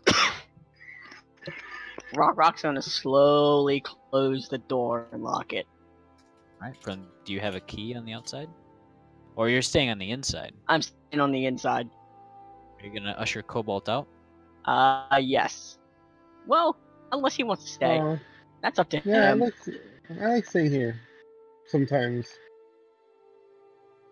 All right. I'm gonna message something to you.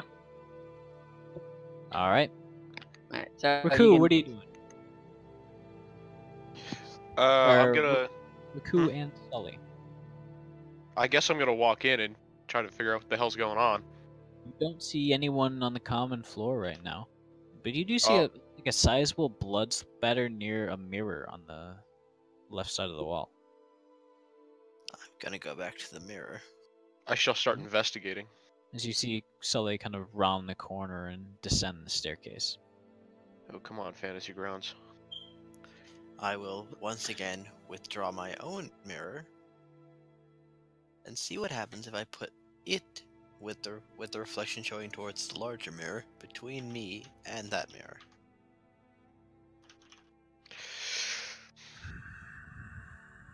Huzzah for hand mirrors. I'm trying to think of the situation.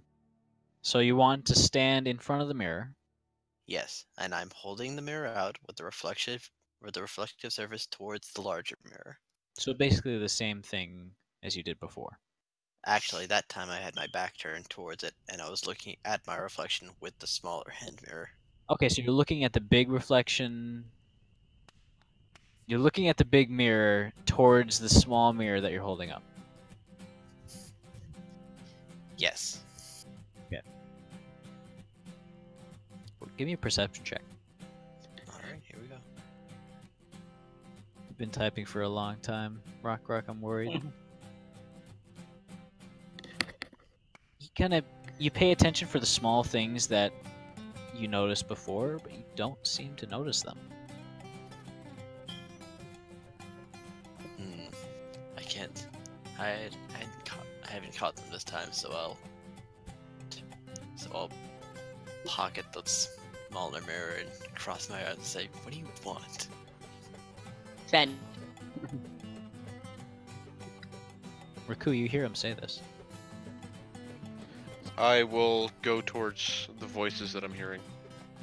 He's right next to you. He's Oh. He's at the Okay. mirror with the little blood stain at the base of it. I apologize. What did he say? What do you want? I'm just watching as this happens. Cobalt, can you give me a Constitution saving throw? Sure. What was he doing? It's a that. In a, while not altogether new, but still very unsettling display, Rok-Rok begins to almost ritualistically carve up the body of the unknown person.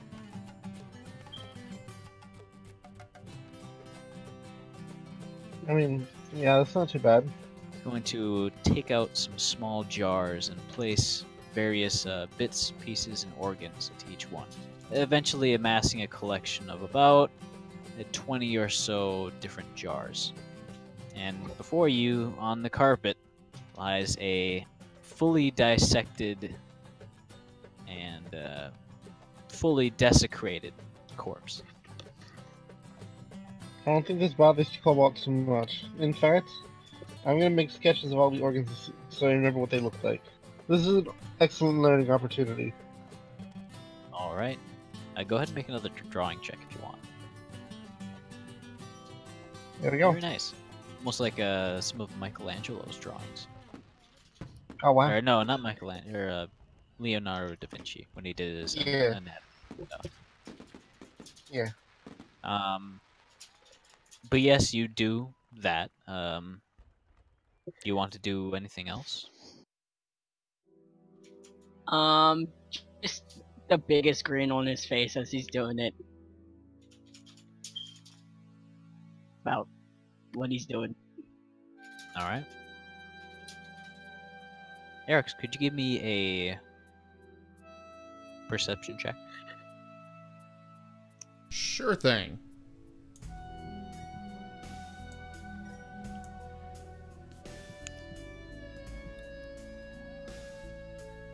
Because Kale's almost always on my shoulders.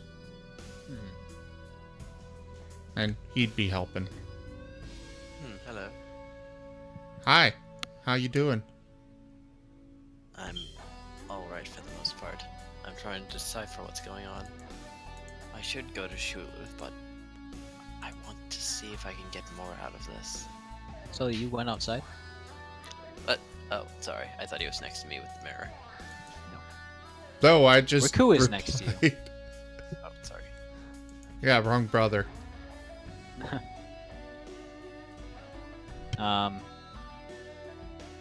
You hear what sounds like Raku's voice, sort of calling out from the flaps, saying, "Would you come in here for a moment? There's something we need to talk about." I'm standing next to him, right? No, What? this is Arix. Oh, okay. I will go to... Because I wouldn't be in the cart while on guard duty, so I'll go ahead and look into the cart itself. If I'm trying to get Arix, I would have cast message. Nobody seems to be in the cart. Oh, Yeah, but message doesn't work outside of the mansion. You wouldn't Okay. be able to use that to get me where I am outside of it. okay. I will leave Kale outside the cart so he can kind of notify me if something happens. And I will open the door to the mansion, and So, I won't go you wanna in, know but I'm an going to look important thing around. About the switch axe? What? Was it a note? Oh, okay. I think he's talking to someone else. Oh, was I not muted? My bad. So you kind of stick your head in and notice that Raku is kind of standing over by the mirror along with Sully. kind of talking amongst each other. You called me? Riku, you look up and you see Arix at the door, along with you, Sully. Hello. Yeah, there was kind of a situation here. I'm still trying to figure it out. I need to restart Fantasy Grounds. What happened? What's going on? It's not responding for about the third time. I'm meaning, well, that's kind of normal, but I was replying in character. Oh. I don't know. I'm still trying to figure that out. I just got here. Well, alright. I asked Sully to explain. I'll relay my experiences with the mirror and my destruction of the first one, but then it repaired itself as the mansion does once we leave it. So, I'm trying to see if I can bait this thing out, or make it come out on its own. If this is even a thing, or just some magic spell. What thing? I'm not sure. You recall the... Did you have a nightmare before? Yes. Rok-Rok seems to have had one, and I had one. So I'm assuming the rest of us might have had a nightmare about something in a mirror. Okay. And so, I did a little experiment. I took this mirror beforehand, looked at my reflection in the big mirror using the small mirror, and noticed that my reflection didn't have its back turned like I did. In fact, all my reflections were looking back at me. So I destroyed it. And now it's back together. So I'm seeing if it's still here. Maybe it's back together because the mansion would have repaired itself? I know, but I don't know if that thing is still here. I only caught it for a moment. Also, Sully, have you told anyone about the dead body? Yeah, I've got no idea that you guys have been up to all this. I've kind of been Cobalt, driving you're the still cart locked in and... this room. Cobalt, you're still locked I know I am. with Rok-Rok. No, I didn't tell him. Yeah, so I've got no idea. I don't see the dead body as being connected to the mirror thing. That might just be from Rok-Rok. It's writing. Honestly, yeah.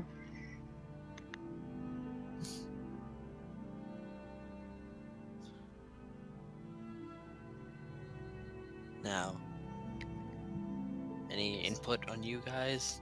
You think you can try and Well, catch how did this thing? body get in here? Because I don't What think body? it's one of the servants. Oh, there's Did a he- body in Rok-Rok's room. It appears to be human. Had one of the mansion's swords sticking inside it. Stuck in pretty deep. I watched for a while, but then I came down here. Okay. So definitely nobody should be alone in the mansion. Where's Gestalt? By the way, Dova, for the record, I'm not fully in. My head's just sticking in. I'm aware. Okay. Gestalt doesn't seem to be in the room. I find it difficult to believe that this is a normal being, as this appeared after we left the mansion, meaning there were no living things inside of it. Except for Gestalt. Gestalt was he's- outside of the mansion. He was? He left with us. Yes. Huh. Yes, no sentient creatures can be Okay. inside the mansion while it's reorganizing itself. We all have to leave. However, we entered right away, and somehow this was here before us. No murderer in sight, just the body, which I'm suspecting is not real, Okay. and there was no murderer. There's a dead body, apparently. We need somebody on watch. So... you two go find Gestalt and make sure that he is with you guys, because nobody should be alone until we figure out what's going on here. Of this, I agree. Oh, Raku, before you go, or before we go, your ring.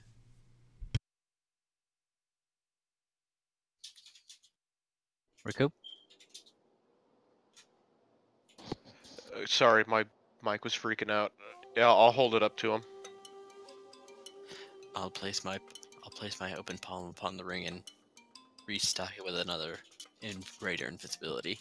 All right, you do so. There we go. Alright, good thinking. It helps to be prepared. All right, let's move.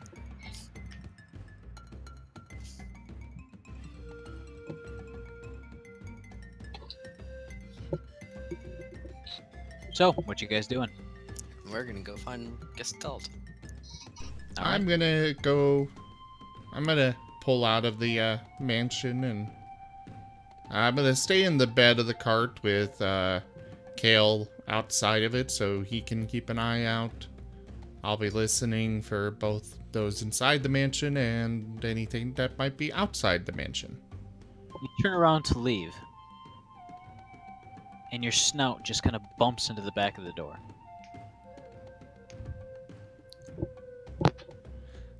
The way I literally just I'm fully my aware, head. Arix.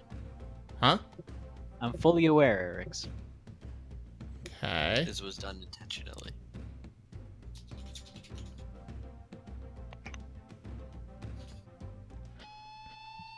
You're still inside the mansion, Arix. Oh joy.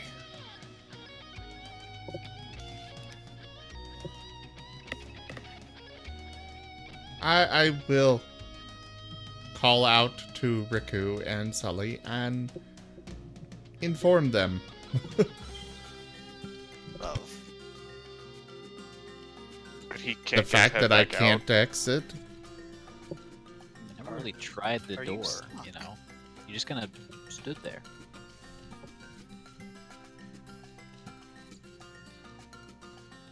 Okay, in my mind, I was still standing inside the cart. I just opened it up, stuck my head in while still standing inside the cart. Yes. Basically, as far as I was aware, Kale, if something happened, he could skitter up and tug on my leg or something to alert me so I could pull out and deal with it. Yes. So is it just not letting his head back through to the other side? Yeah, I need you to describe what's going on here a bit more, Dova, because... His head's through the flap. I'm not understanding the physics of what's happening. He's currently inside the mansion, yes. So my body has been fully pulled into the mansion. Kind of looking around, it seems so. Last thing you remember, you're just kind of poking your head through, but now you're standing on carpet. That's a really weird sensation. I will try the door. Ka-chung, ka-chung. Locked. It's never been locked before. I swear when I see Jeremy next.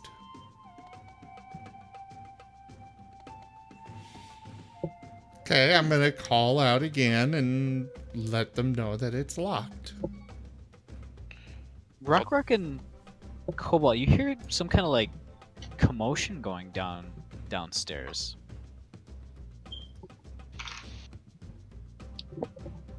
Well, I'm pretty finished with what I was doing, so I'm gonna unlock the door.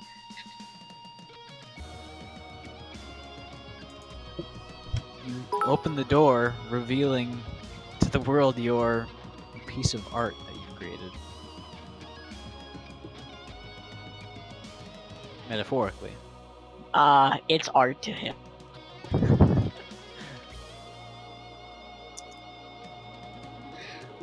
I also sent a side message, but that's for you. So, can I do a perception check to find out what's going on? Yeah, go ahead. And actually, everyone, I'd like everyone to do a perception check right now. Okay. I'm gloating in my glory. I'm assuming no Kale since he's outside. You actually still have a connection with him. You kind of you move your senses over to him and see that he's kind of worried. He kind of replays his memory, and it seems that one moment you were inside the cart, the other you were just gone. I'll relay what little I know of the situation to him. All right. But I'll go ahead and roll Tell for. him that you're kind of looks like you're locked. Yeah. All right, this is getting crazy. Let's try the key. I doubt he'll get anything from. Everybody downstairs, you suddenly hear, like, it kind of grows suddenly. There's something going on in the lounge. You can hear a few voices sort of like, almost arguing. Oh boy. Okay, are Sully and Raku with me now, or? Yes, they're both downstairs.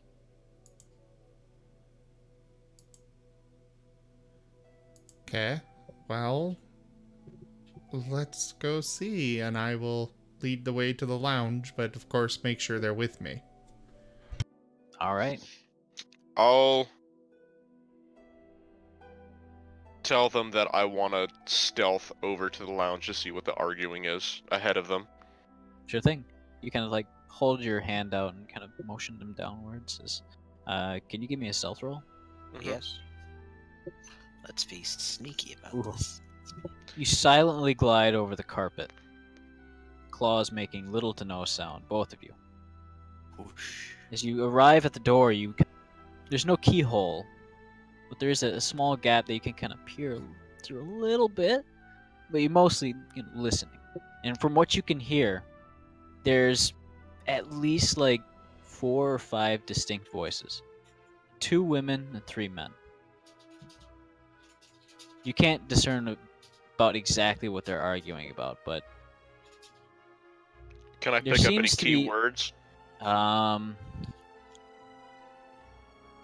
One kind of pops to your mind. A sort of shrill upper class woman sort of interjecting every once in a while, almost as if accusing. A murderer! Murderer! Fuck, we're stuck in a game of Clue. I just Yeah. thought that. I've been figuring that since the get-go. Yeah. I thought this was unrelated to the mirror, and I knew it.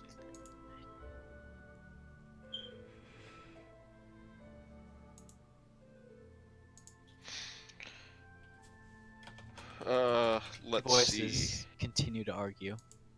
As Sully and Cobalt, you sort of make your way into the main area and You see mean that. Rok-Rok and kobolds? Oh, that is correct. I am sorry. Rok-Rok and Cobalt, you sort of make your way into the main area and see that everybody's like grouped up at the door to the lounge, like listening up against it, real carefully. Do I notice them come into the area? Yeah, actually, you'd see in your peripherals that a large red scaled beast kind of just meanders from upstairs. I'm gonna put out a hand to symbolize them stopping, and then one over my lips for them to be quiet and like just make sure that they don't move from where they are. I nod and draw my battle axe. I want to stealthily try the doorknob to see if it's unlocked. It is in fact unlocked. They don't seem to notice the very, very quiet clicking that it makes.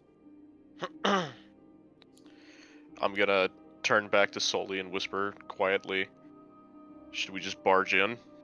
Take him by surprise? Just control the situation?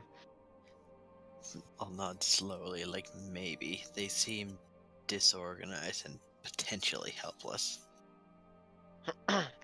I'm gonna make a hand gesture to Rok-Rok after I see him draw his weapon to get ready.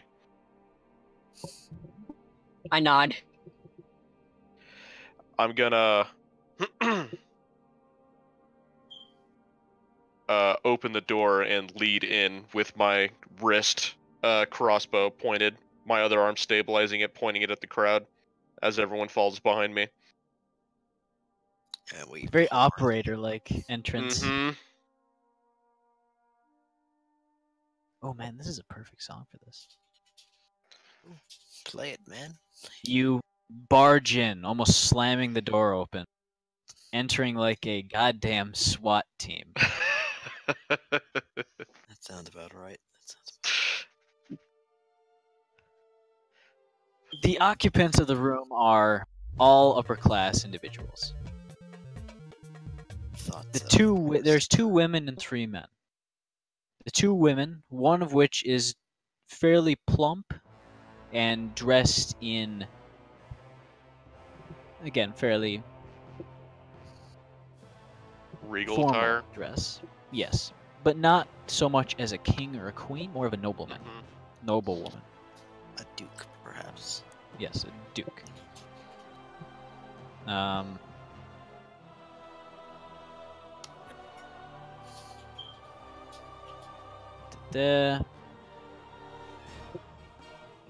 they do all have a very distinct style of dress. And thinking back to those of you who have seen the body, it looks a lot different than the murdered man. And in fact, I would like all of you to give me a history check. Aha. Oh, good. Yeah, that checks out. This is my worst. It's not too bad. I refuse We're all this. clear. I am great with history. I'll I'm have a you plus 0 and I tied for best. know. Waste.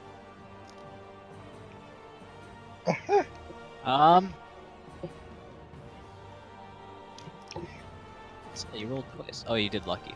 Yes. So Darn it. I was none of hoping you. for a little. I mean, I could try We are again. I all have one a little more. stuck. It's first time seeing this situation. I mean, I could try again. With a 7, Certainly. I'd try again. Yeah, I mean, why not? I have one left. Oh my Come god. on. Cobalt, you do have lucky. I don't know if I care enough. Should I care enough? I don't know. This is a fucking weird situation. All right, so yeah. I'll lucky once. How could I fail this? There we go. Nope. We are destined to fail this. Yeah. See, this is a brand new situation. We kill them all. The occupants, having been arguing before, suddenly sort of look at you and almost with a look of relief and just take it in stride. A very large man with almost military-looking attire, like a military dress, like a retired man, looks at you and says, "Finally, some detectives!" Rok-Rok ain't Yes. detecting shit. You know what? I'll Are just say detectives even a that's thing right. for us? I want to just say, what the fuck is going on here? Can I do an intimidation check with advantage because of our entrance? Go ahead. What are you doing in our mansion? Oh look, there's the roles I was supposed to have on history. They seem to quiet down a bit. Or they've been quieting down, but they've finally stopped talking altogether. They look at the nearest source of authority, which is you. The man who was talking before, actually a man that looks more like a servant, a very well-dressed servant. He steps forward with a very heavy Eastern coastal accent that you've kind of heard in plays. We were enjoying a dinner party when all of a sudden our friend was murdered.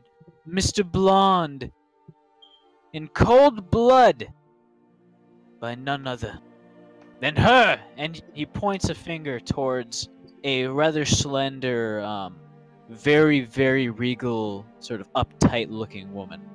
She brings her hand to her chest and says, "Oh, you would dare make an accusation against me?" Alright, I'm gonna call bullshit on that one. Can I do an insight check on this situation? Yeah. Yeah, go ahead. Hey. Yeah, Rok-Rok pulled the sword out of the wall. That lady does not have the power in her arms to do that. You're saying that in character? No. Well, I was saying I'm gonna call supreme bullshit on that. Because I watched Rok-Rok struggle with that sword. It does make a lot of sense that you're hearing what you're hearing, Rok-Rok. And you piece together, that's probably not correct.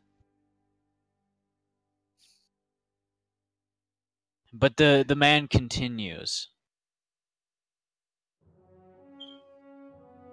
Mr. Blonde insulted you during the dinner service, and now you took it out on him.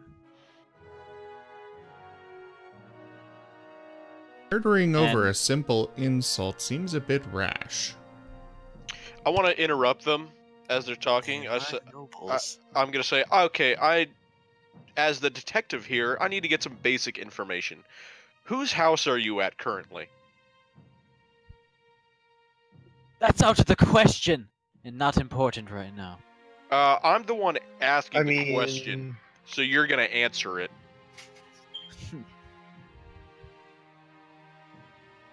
He says, "We're at Master Isaac's house." And His who is estate. Master Isaac? He points towards the man who is, up until now, sort of sulking in the corner, very agitated. He's a very well. It'll go without saying that they're all well dressed. Mm-hmm. But he's wearing a black suit, a tuxedo, along with a petticoat. Yes, this is my manor.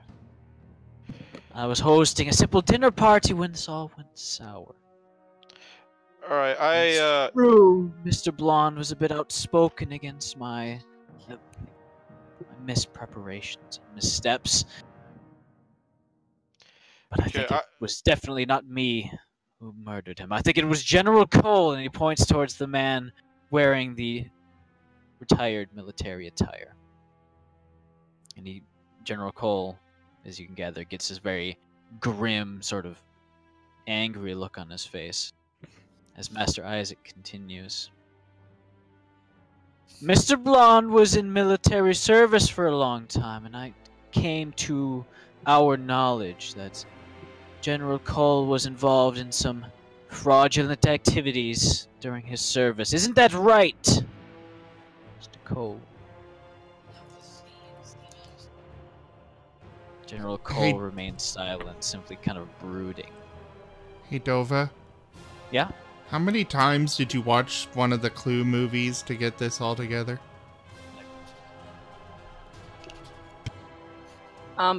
Side note, was the body that was in my room the same body that was murdered, or was that a different body? I think that's probably the murder they're talking about. Mm. Oh, you carved him up. Alright, Mr. Isaac. Rok-Rok doesn't see it that way. Yes. I need you to take a second and look around.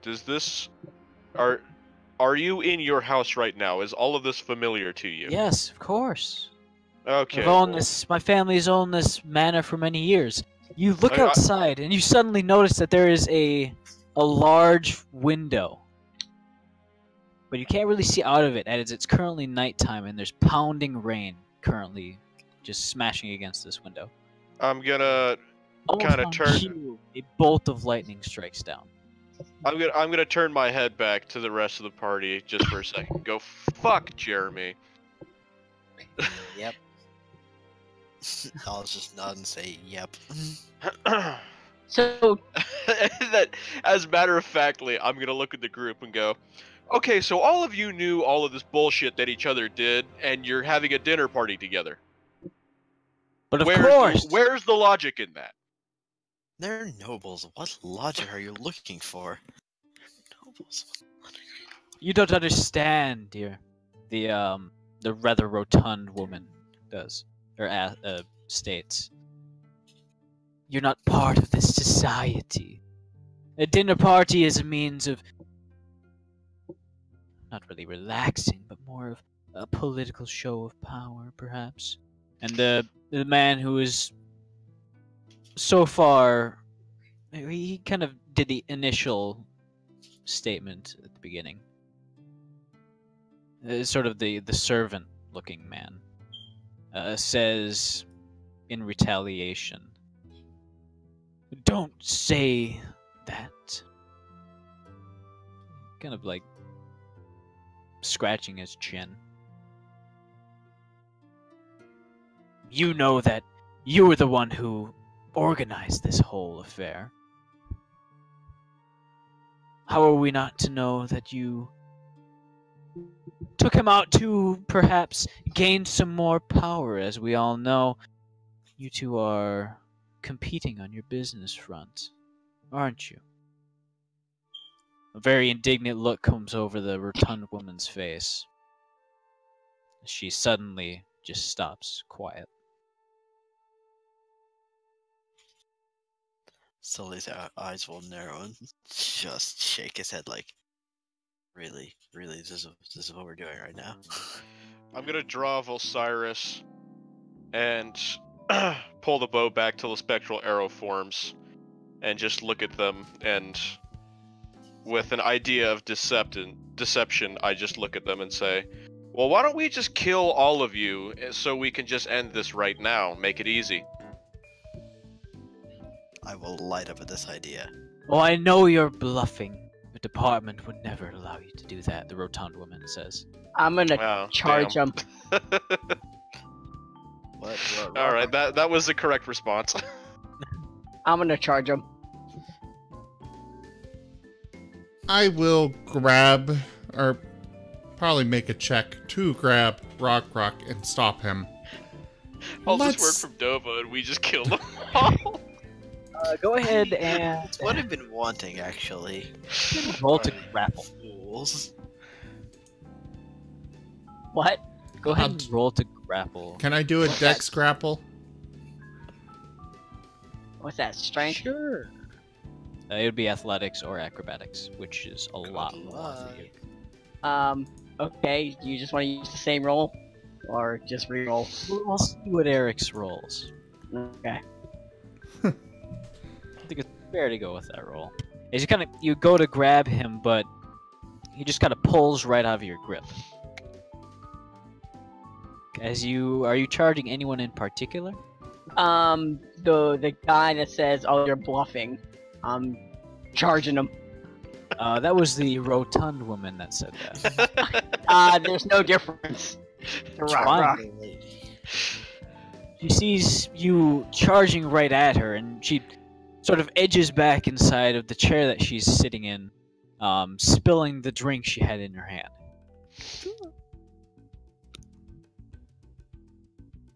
Are you gonna actually tackle her? Yes, I am. All right. Roll an attack, please. Oh. Just a melee.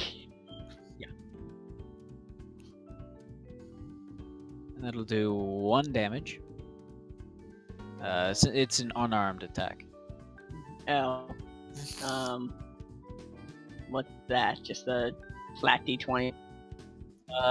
Just one, right? Maybe 1 damage. Oh, okay. Yeah, I'm not rolling Or damage 1 for my plus weapon. your strength, so 6. 6. As you just charge into the room, leveling your Flare the fuck shoulders. out. You fucking lay her out. Oh, and side point, still covered in blood. Oh yeah. Anybody else think we're joking? Maybe a wisdom saving throw, Rok-Rok.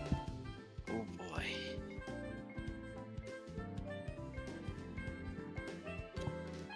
Very barely, not enough. Oh, well, I'm gonna re-roll that then. It's a barbarian feature. Oh. Hey! Yep. You take half. Alright, you take 6 points of psychic damage. Okay, I'll take care of As you that. get in your mind, it's kind of like a strange like vision you're seeing, but you're seeing like the police commissioner looking at you disapprovingly, like in his office, saying, "This isn't the way that police work is supposed to be done."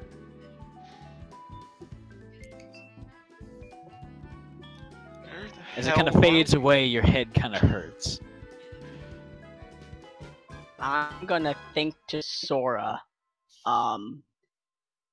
what the hell? Not necessarily what the hell's going on. It's ask the question of what's going on. Looks like we've been pulled into roles that there's no one left to fill, and we have. Sora responds, like the same exact sigh that you heard before, except like amplified. Oh. This is your own doing, I may add.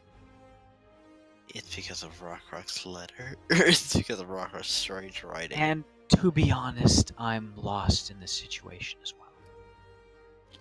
Even Sora's confused. I'm gonna. It's his bioimage tells. Yeah, this makes sense. And just pat her in the head. The murder weapon was the sword. Yes, I the thought there was a ceremonial sacrificial sword. dagger there. No, it was the Yeah. it's Okay. ceremonial. Planted It's like a deep, deck. so it looked like a dagger. Is there a way I can get a scent off that sword? You can certainly try. I'm gonna As try. the woman who is just flabbergasted on the floor, having suffered nearly no physical damage, except Oh. just being winded, slowly starts to get up with the aid of the man who looks like a servant. Actually, no, it would be the mansion owner himself, Master Isaac. Explain your methods, detectives, please! Well, I guess this will be my turn to step forward, clap my hands, and laugh. Alright, I think that's enough entertainment for the while. You see, that was an intimidation tactic. I don't think it worked. What do you want? Well, We can tell you all we know. I just want this to be all over with so I can continue with my night. yes. Well, if you don't want a proper explanation, I suppose we can just move on. Now, He huffs. what we shall do for the beginning is separate the five of you and begin questioning you about the events transpiring this. Your stories will align, and if we hear something contradictory, we shall write it down and compare with you and the others. The more stories that line up, the more it's likely to be the truth. And the more contradictions we find, the closer we will be to finding the true culprit of this. Simple enough, isn't it? Yes, I suppose, but was the violence necessary? As you can see, the rotund woman is just, like, heaving with her hand over her chest and drinking a glass of water. Well, like I said, Well, you questioned us. like I said, it was an intimidation tactic, so you won't take lightly of us and try and weasel out any little details. We want you to take this very seriously. Suppose, but I fine. suppose he was a little excited. Let's get this over with, and please, no more violence. We've had enough violence for one night. And he gives a very uneasy look around towards everyone. I prefer if we could solve this quietly, maybe. Alright, you'll be... Alright, let's move you all into different rooms now so you can't collaborate on any stories. I suppose. And you'll clap his hands and say, let's move. Each of you take a noble, and I shall be with you all to begin the questioning. I'll take the whale. I mean, woman. She flinches as you kind of go to grab her arm to How- lead her along. How about we keep them all in one on. room, but just two of What? us watching? Not her question. Well, Why would, or I guess you specifically, out of character, why would Rok-Rok say whale and then correct himself when he already calls Sully burnt corn?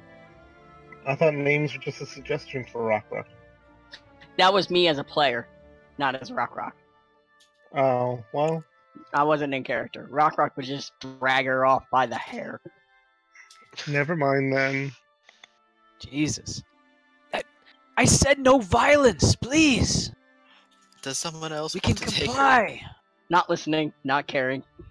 Oh, goodness. He's had a bad day. How are you dragging her hair, actually? Good.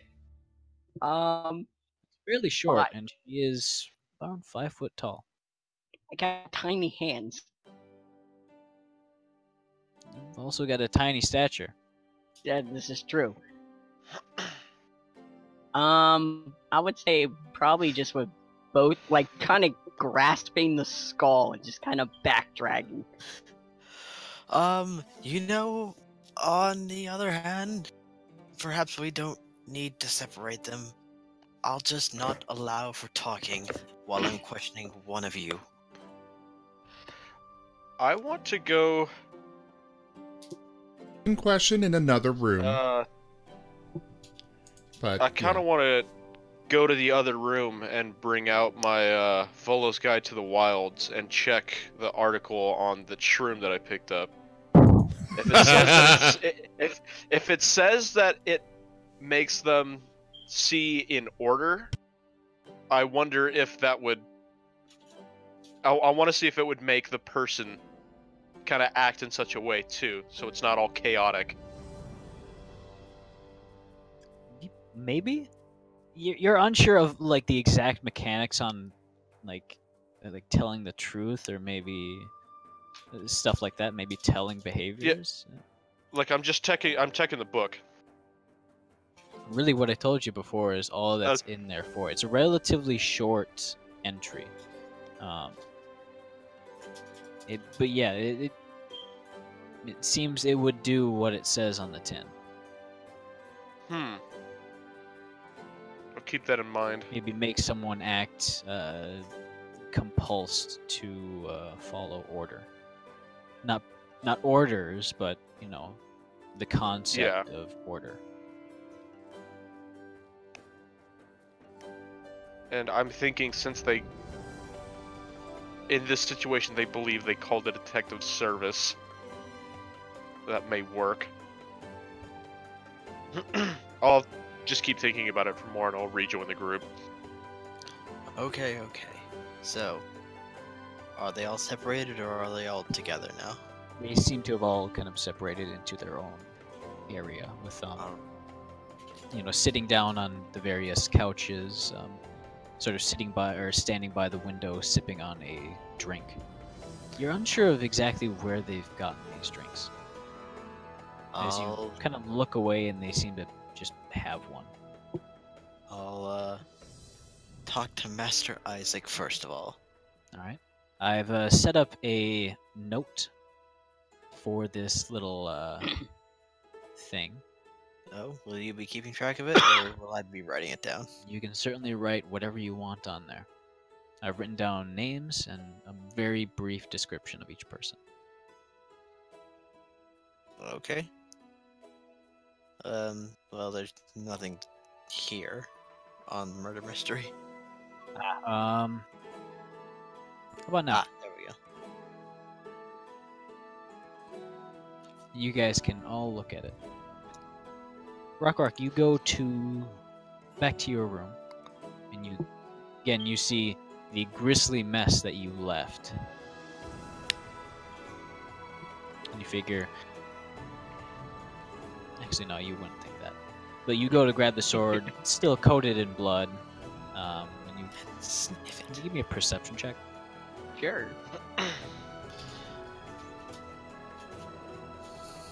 Mm. Smells a lot like blood.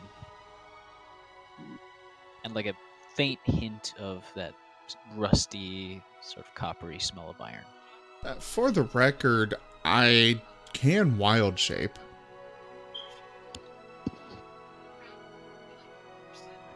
If Rok-Rok's trying to do this in front of me, I'll go ahead and wild shape into a wolf and try it. Okay. He's kind of, you follow him up as he kind of was muttering about going back up to his room. Can I edit this document to add what I already know? Yes. Okay. It's I set think that to was the point. editable and public. This is for you guys to use. Okay. I have my own thing, so I know exactly what's happening. How do I edit this? It seems to be in read only. Dova, you need open to it up un- again. Dove has to unlock it. It's unlocked right now. Reopen it. It should be unlocked for you. It's still locked. I'll close notes entirely, and maybe that'll fix Close notes. Open it up again. That should fix it. Nope, still locked. How did that do? I think we'll just make a new one. it. Hmm. A new thing to add our own notes to. Or Dova could type in stuff for us, one of the two. Try now. No.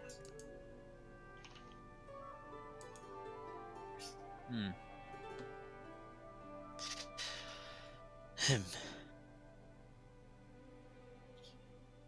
Oh well, I guess you guys can set up your own thing, because I believe you'll be able to do that.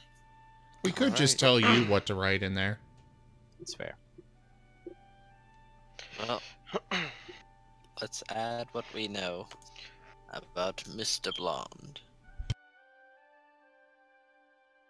So far, you know that he was murdered. He was also the business rival of Madame Ariel, or so we heard. And the sword was stuck really deep in the wall. It reached the stone, even. Mm-hmm.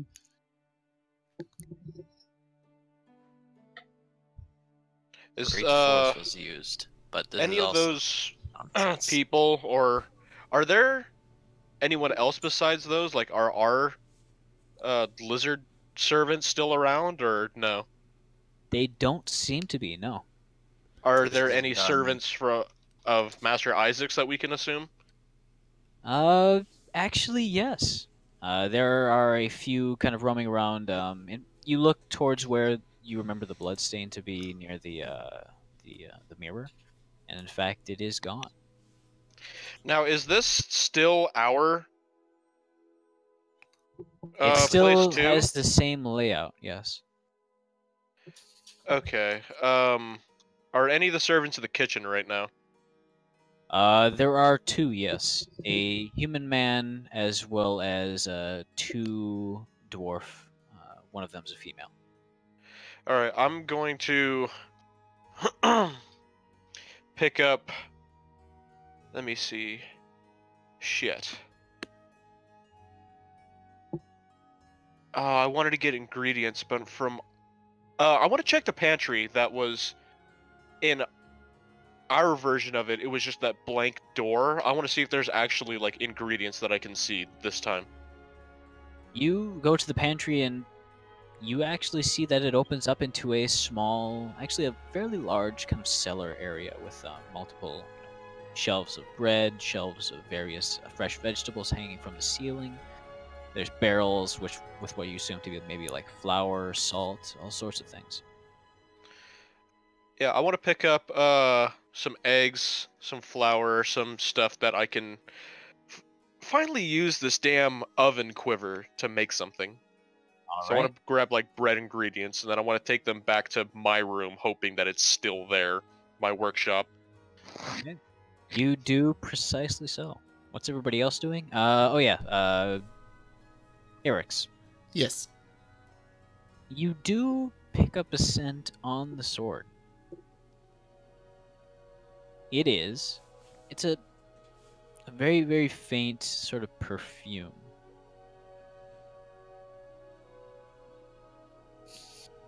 I've never really Alright. smelled it before. I will stay It in. has a somewhat distinctive. I will stay in the form I am in and sniff around to try and get a trail. Okay. It seems to be the only source. The only main source is in your room, or in this room, as well as kind of sniffing around, and you actually find that there's a very large sort of concentration inside of Raku's room. Not his actual workshop, but his actual bedroom. So Raku's the murderer. You got me. That was brief. Going inside, you don't see anything particularly out of place except for a corset hung on a coat hanger. You've been having some fun there, Raku. Hey, that's for my personal time.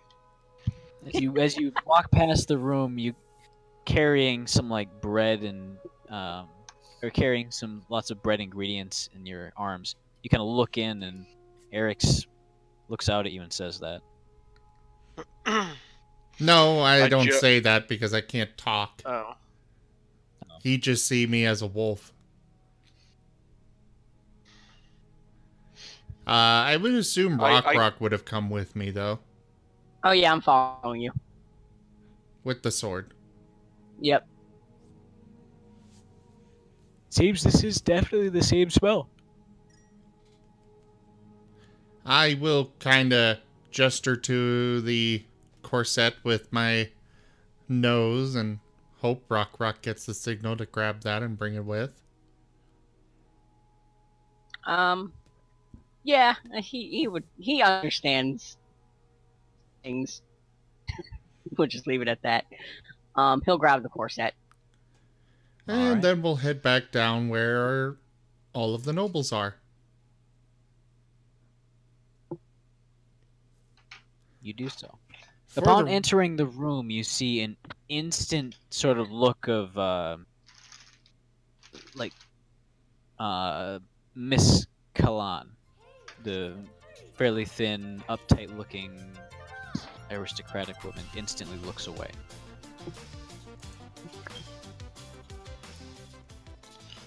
Remember, this seems to be a fantasy, so don't expect too much realism. Any of them could have done this. Well, yeah. Just like I'm walking in as a wolf. And in fact, everyone else, mostly the general, seems to be somewhat elated. General Cole himself says, "Oh, finally! They've brought the dogs in. Surely sure. they'll sniff out this murderer." I look perplexed at that. I'll start sniffing all of them. Give me a perception check.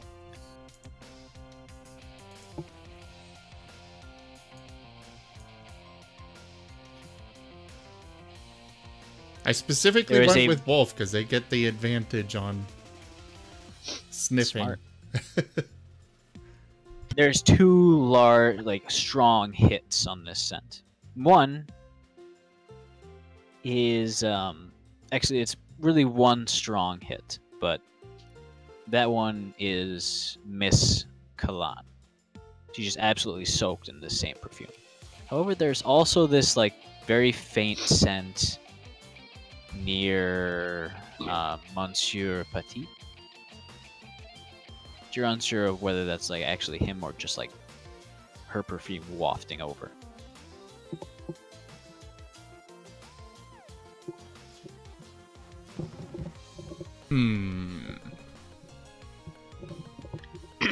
Well, I'll let somebody else do something. I will go ahead and I'm gonna go around the. other parts of the mansion and see if I can pick up the smell as well, just to keep, just to be thorough before I drop the form, you know?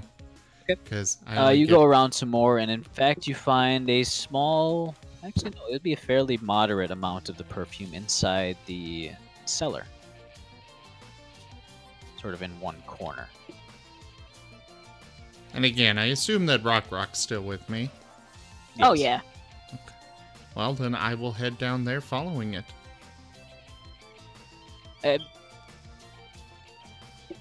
The cellar itself is inside the pantry door, inside the kitchen. And you do find that scent inside, or in one of the corners. There's no real stairs leading downwards, it's on the same level. The smell is just randomly in a single corner. Yes, it seems to be sort of on one of the crates. Sort of like on the wall, a little bit. Do I find it anywhere else? That seems to be it. Other than Raku's bedroom, the sword, Miss Kalan, and a small bit near Monsieur Petit. Those are the only places that the perfume is found. Alright, I'll drop the form, and I don't know where everybody else is, so... Well, I was in the room. I was questioning them, but I didn't really get too far. You can go ahead with the questioning. Well, I was going to ask Master Isaac. So, who was the first one to discover the body? One of the servants. One of the servants. Yeah. And who did they report this to? They reported it to all of us, really. So, I mean, all of you simultaneously. In a way. She screamed so loud that it woke us all up. We were asleep when this happened. Yes, the roads were simply too terrible. It would have been too much of an inconvenience to head home, so I offered my hospitality and let them sleep here. Mm-hmm. I gave each of them one of my guest rooms. And yes. Did any of you look at the body afterwards, or did you all convene instantly? We all looked at the body, yes.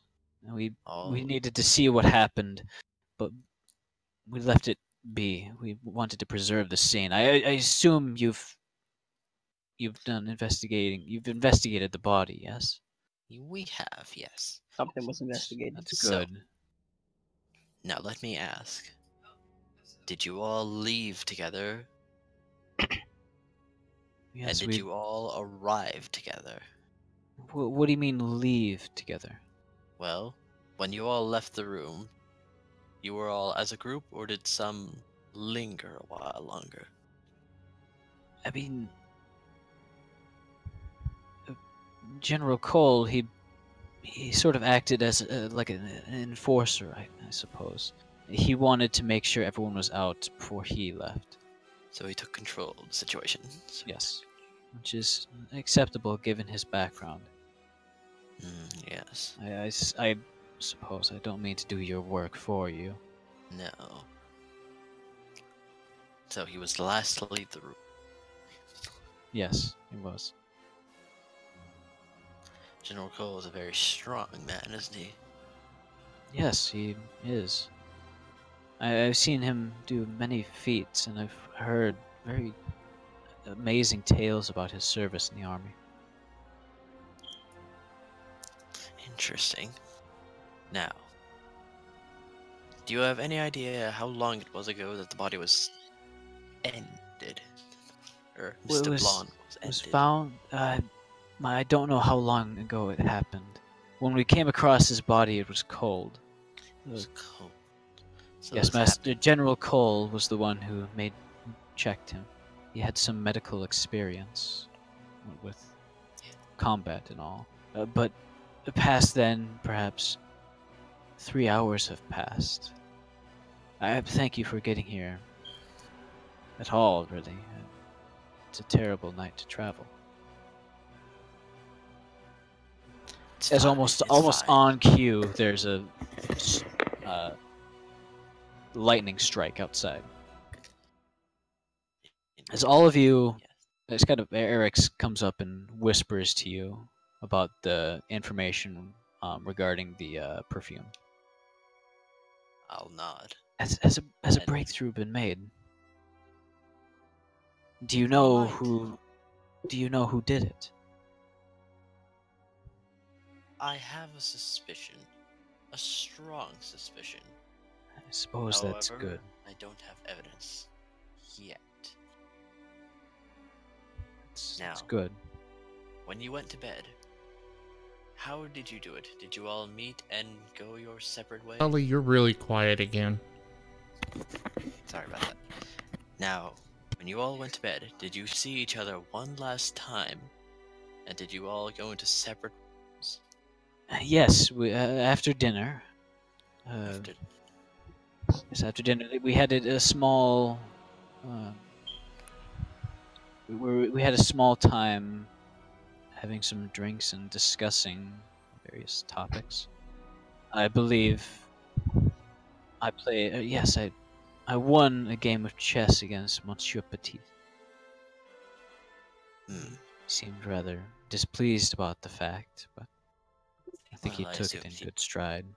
No, of course, nobody enjoys to lose a game, but Yes, it's a game regardless. of course. I believe an hour afterwards. I'm sorry. We Go on. all sort of retired at our own pace. So, you all gathered together and left together until you reached your rooms. Not really. We left one at a time. I One at a believe. time.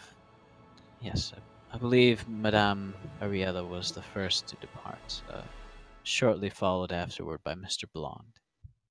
The Interesting. late Mr. Blonde. Of course. So, he was the second to leave the table, followed by the rest of you. Yes. As far as I remember, I believe Monsieur Petit left shortly afterwards, but I'd gotten a bit deep in my glass by then. Yes. And I left shortly afterwards. I'm not sure who left after, or what the order was after that. I have one question then. Yes, by all means. Did any of you see the others actually entering their proper room? I certainly didn't. I believe that might be a question for the others. It's not really something that's come up in our own discussions.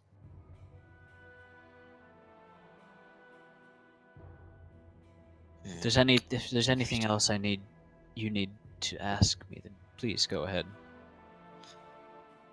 A few questions, but they may be of lacking importance. Are these swords in all your rooms? Some of them, yes. Interesting. Did you all pick your rooms yourselves, or were you assigned the rooms? People kind of just took the rooms as they needed them. I showed them. I gave them a quick tour. I see. Afterwards, they assigned themselves to the rooms. Alright then. One more question. How close together are all your rooms? They seem to be. Well, I mean, you've seen them. They're almost next door to each other. Yes, I see. Uh, Very well. Although, Go on. do I have enough names down? Okay, I do. I was looking at my notes here, and I thought I had them wrong, but I don't. All right. Madame Ariella, her room was on the opposite side of the hall. Otherwise, I believe all of our rooms were in a row. I see. Who was the first one to respond when the servant screamed? was already awake. I was very slow to react. I was slightly hungover, to be honest. Of course you were. I don't remember who got there first, but both the servant, I believe Miss Kalan and General Cole arrived before me. Hmm. Alright, that is all I wish to ask you. Of course. Mr. Isaac, thank you. This has been helpful. I thank you for all the work you're doing right now. Alright. Now, Miss Kalan. And what do you want with me? Oh, nothing. I'm Are going you going to intimidate me? Pin me down to the ground like that ruffian over there? She gives very dirty eyes towards Rok-Rok. I smile, My, extra wide. She kind of scowls. My, how quick on the defense. However, I have no intention of being the. I intend for me to be the only one you interact with of our group, if it can be helped, of course. Good. Now, do you recall what time you went to bed? She sighs. I like to get my beauty sleep. I went to bed right after Madame Ariella left, of course. No? Interesting. Because I believe... Then were you the second to leave the table? Of course. Interesting. I wouldn't want to remain in the same room as all of these rapscallions for any longer than I would want to, would need to.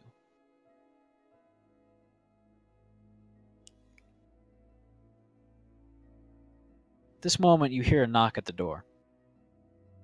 Come in. It's the front door. Ah. Someone go get that door, will you? Kobolld I'll gets go the door. answer. All right. Both of Okay, you, I'll same go time. with. Yeah, I'll go with Kobold. I jump to open the door and it swings open.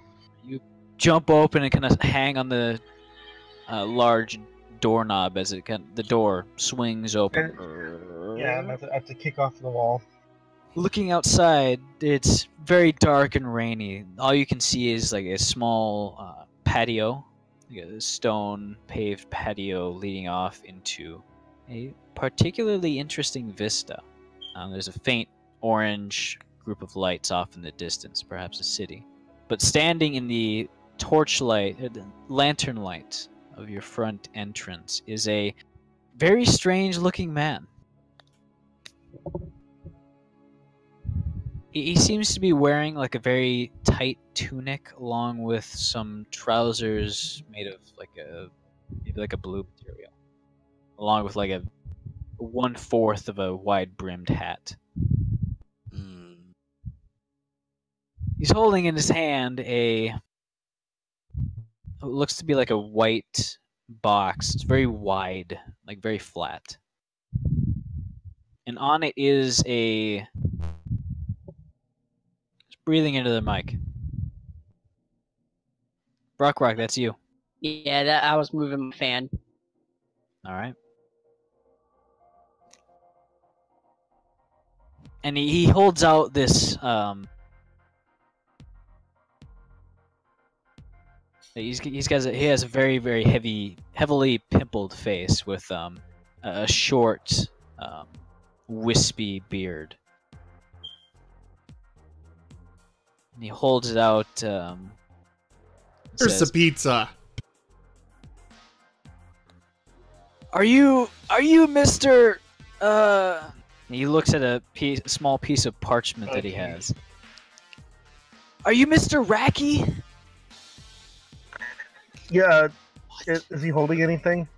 He's holding the small, very wide, flat, maybe like a wooden or a parchment box.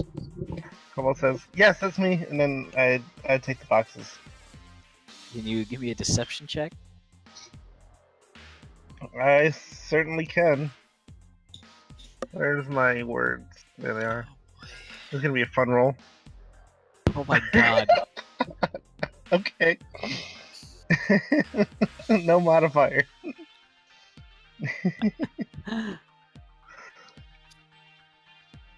She kind of leap up and take the boxes. He said, "Oh, hold on 1 minute, sir." The like high creaking voice, which I can't mimic. He kind of pulls it away for a moment. Hold on, sir. Oh, there we go. Did you do that, or did someone else do that? I did it. I did that. Okay, He cool. grabs the kind of tucks it under one arm and grabs the slip of parchment. He kind of hands it to you along with like a weird pencil-looking thing. Please sign on the line. I'm gonna sign with Mage Hand without even looking. I'm gonna start looking through the boxes. All right. Come on, it's gotta have more cracks than that. Oh, sir, could you please sign the line here? Oh, sir, I'm sorry, my pen isn't working right now. I don't have any other ones. You just need to shake it. The pen, you kind of need to work it to get it going.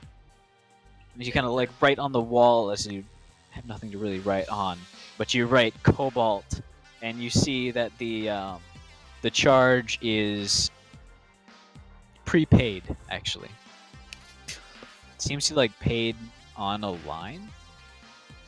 I have no fucking clue what that is. But either way, he takes the receipt after you sign it. He says, "Okay, here you go." Yes, He thank hands you Shaggy. the 2 large white boxes. I already took the boxes, remember? He took them You back. pulled them back to Oh.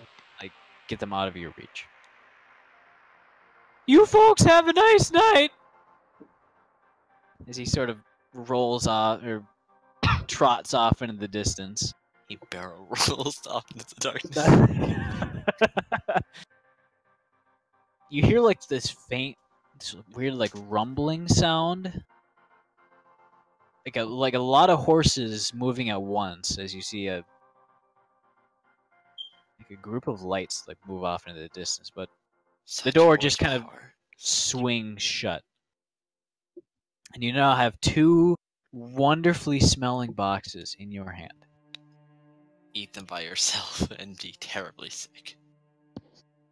Opening one box, you find that it's like this really cool, this really flat, what looks to be maybe a baked dough with some like Tomato some sauce, sliced meat on cheese. top of it. Yeah, like this red blood sauce and like really brutal looking thing. Oh, Rok-Rok will love it. Opening it, Potatoes are. you know what tomatoes are? You've never seen them mashed, probably. Yeah, I don't know. that is true, but it is a very fine paste, and that's very rare. Normally, they're Okay. kind of chopped up into a very rough, coarse paste. It's very red. It's you open up the second box and you see it's basically the same thing, but instead of small pieces of or small slices of what looks to be a sausage, it's in fact small yellow pieces of like fruit, maybe. My god, pineapple. It's the murderer. You are now in possession of a pepperoni pizza and a pineapple pizza. Looking at there's a small like, what looks to be maybe like a nameplate. Who subscribed? I forget. Potato. Tato? It is in fact an order from Tato. It seems to have been delivered to this house by accident and also to the wrong name. But either way, you have pizzas. And it's Okay, already so- pre-sliced. Would you look at that? Look at this convenience. Sully, you're muted. Yes, I am. I have nothing to say. Fair enough. Just making sure. Alright, so Koval, who's the one holding the pizza, is gonna like set them out on the floor and sit in front of them and just like look at them and see what the hell they are. He was gonna draw them, but maybe do that later. So Wisdom. he's gonna, huh? Give me a history check. History check. Okay. Just to determine like maybe where it's from or kind of what culture, if you've read about it. God dang it! I rolled a 17, but it wasn't exactly on the box. God dang it! You poke at it and you see that there's like some sauce underneath and like some crust, and you figure this is kind of smart.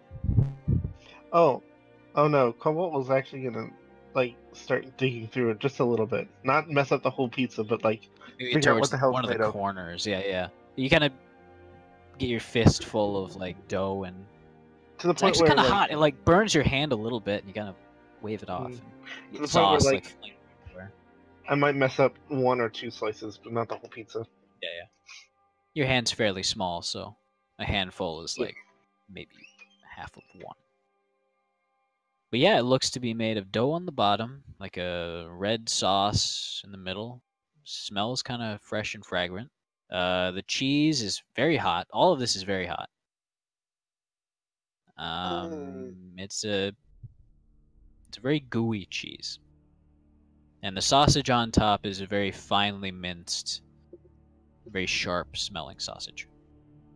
Cobalt is gonna learn how to make this, but first he will eat it. All right.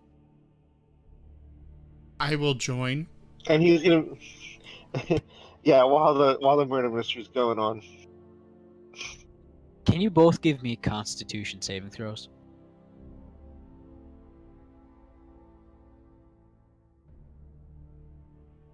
I got 12.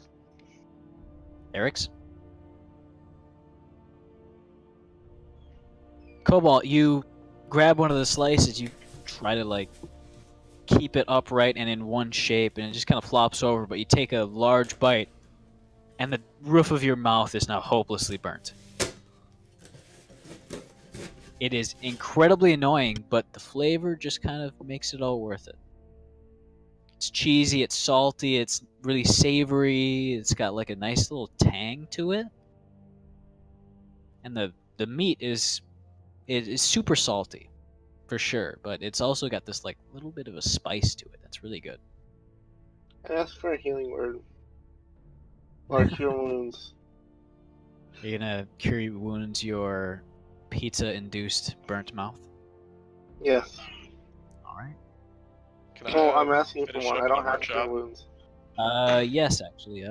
What exactly are you intending to do with all the ingredients? So I'm at one of my tables and I'm bringing up my poisoner's kit to kind of condense the mushrooms into a tincture, which I'm assuming this kit has all the things to safely handle them, Yes, it would. and kind of base it down into that. And then I want to add this tincture and everything else into my loaf and arsenal so that I may bake the toast of truth.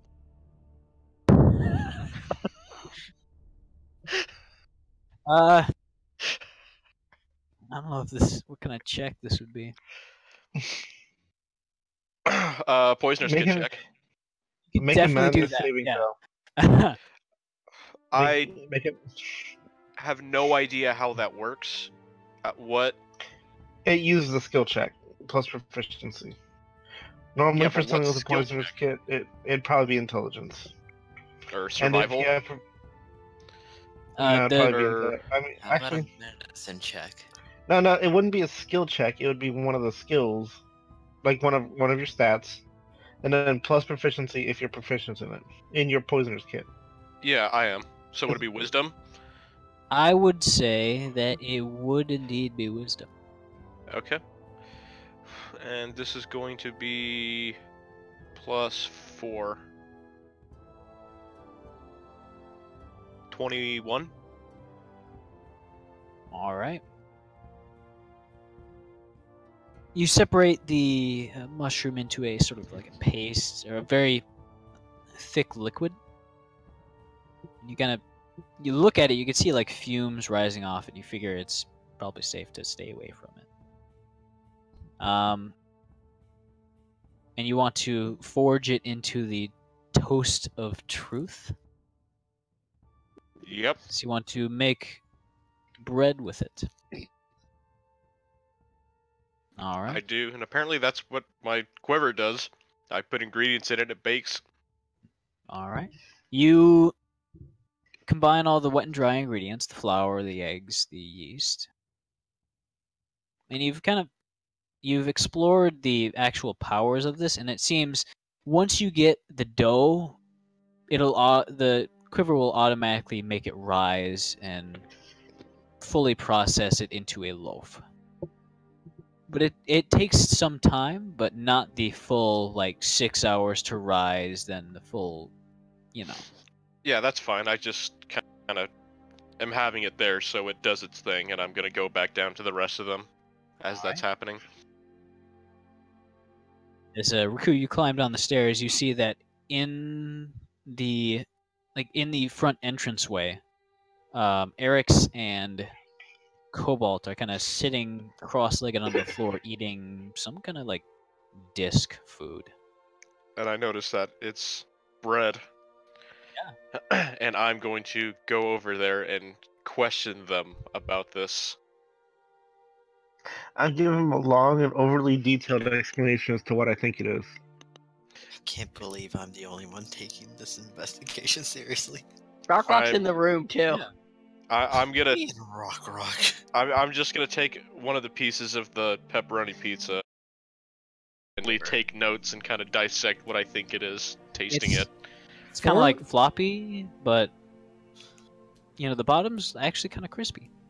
For the record, It seems to have been made in a very hot oven. I was taking it seriously. Then pizza. Oh, so was I. I was the entire time. Blame Tato. Another reason to hate Tato now. How dare We'll you have say to this get person? more revenge on him. Once this Hey, whole Hey, mystery is solved. Kind of Yeah. hoping he's in the chat. How late are we going tonight again? Sorry? How late are we going till tonight again? Sure, actually. What? I figured maybe until you solve the mystery, but it is getting fairly late. Well, Maybe we'll stop on a revelation or maybe a plot twist. Well, I mean, Okay. I'm gathering my own notes. I'm keeping very sparse notes based on what everyone's doing.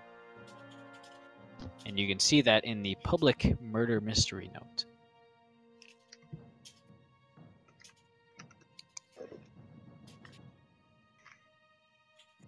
So, you're all enjoying the pizza except for Rok-Rok and Sully, which, by the way, will go back to you. Okay. Sully, you were questioning Miss Miss- Kalam. Yes. She claimed she was the second to leave. Very well. Did you sleep in that clothes, perchance? What do you think I am, a hussy? Of course I use my sleeping gown. Every woman does. What does your sleeping gown comprise of, exactly? Sully, you're Wouldn't quiet you again. like to know? I am feel you're never- being awfully pushy about this whole subject. Perhaps this is just you wanting to get in my business, as it were. There was a murder in this very house. As a matter of fact, not too far from your room. I do want to get in your business. And as a matter of fact, you had time to change clothes during all the situation to understand this correctly, which means you weren't in too much of a hurry. Would you care to explain yourself? She seems to be silent for a little while. Better be careful diving into my personal business like this. I have connections in high places. You may find that it may bite you. Rok-Rok has bitten me. You are nothing. She kind of looks at Rok-Rok sitting over in the corner. I give a knowing yep.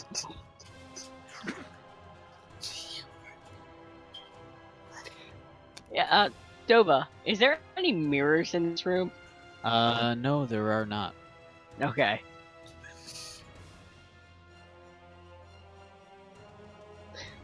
However, I change before I wake up. Before I leave, you know. so you heard the scream, you got up, and you changed. Of course. If I'm going to die in the middle of the night, I want to be well dressed. I don't want to be in my skivvies, as it were. Interesting. Were you the first to arrive to the source of the scream? Of course. I'm So very you were the fast, and everyone else is rather slow. I will accept I this. was among the two who arrived first. The other was the general over there. Which I do appreciate having somewhat of a bodyguard with me here. What is your connection with the general? She seems indignant again, getting annoyed. Can I do an insight check? Go ahead. Continue. He runs a private security business now, and every once in a while I hire some of his muscle to guard my house. So what are you trying to find out, Rok-Rok? How, like, her connection to the general. Like, It seems that this is genuine, what she's saying. But it does not seem to be anything more than this.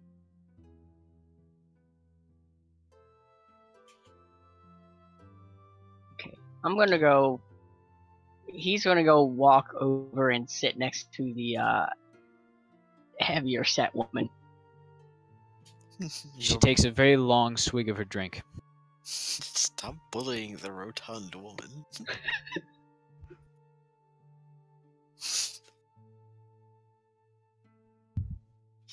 Give me one moment. I've got to go to the bathroom really bad. Very well. Also, maybe get a drink. Like 5 minutes. I knew I was forgetting something. I was going to make us an actual break screen. Well, guys, you get the old one. We will go ahead and take a break, and we'll be back in 5-10 minutes or so. Thank you all for joining. And don't forget that you can join us on Discord at discord.zgfgaming.com. There's also a Telegram channel, which is at ZGFGaming. You can support the channel by sharing it with your friends. It helps a lot.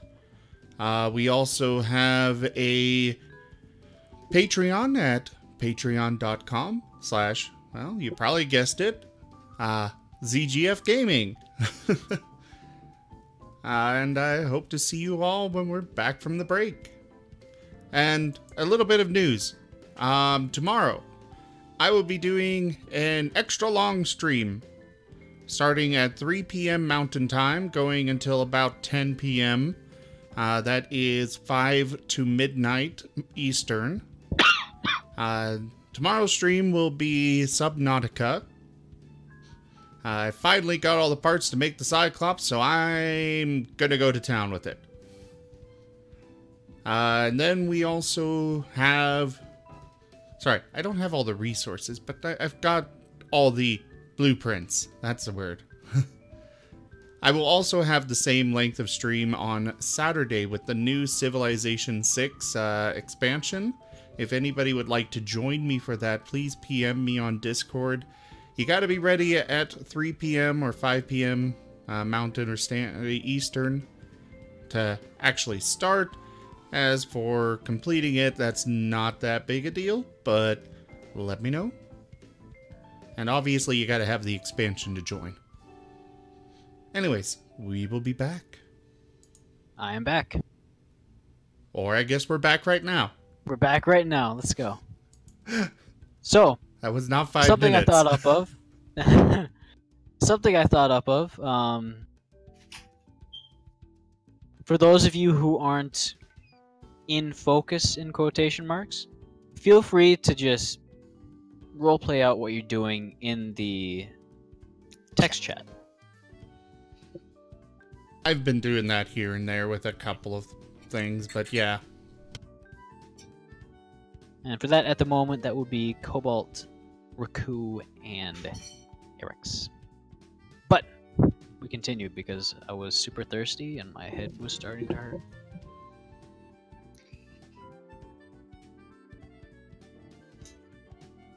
You are currently interrogating Miss Kalan. Still. Yes, I am. No, Miss Kalan. Don't worry, I will be leaving you shortly. Next, I shall be asking Miss Ariel. However, what was your relationship to Mr. Blonde?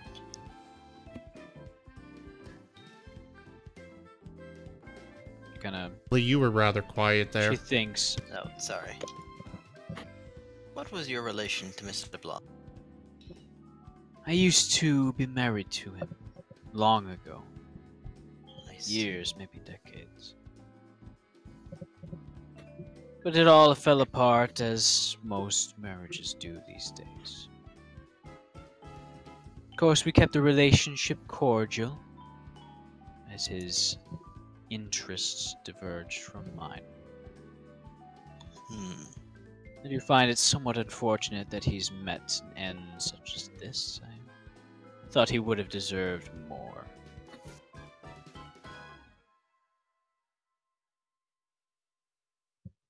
Now, one last arbitrary question, if I may.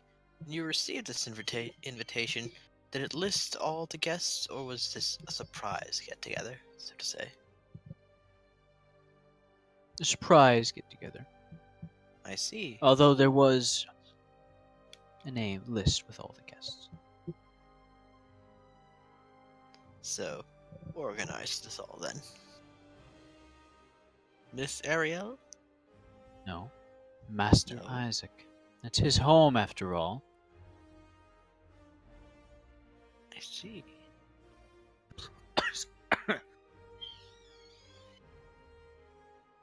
Choking to death, sorry. Uh, Oh, sorry. I shall go back to Master Isaac and say, one quick question. People can't seem I to see what she agree was about to say something. Go Sorry, give me one moment. Went down the wrong pipe. I'm still alive though. Don't worry. Still kicking. Feel like shit. We've killed the DM. Now we are the DM.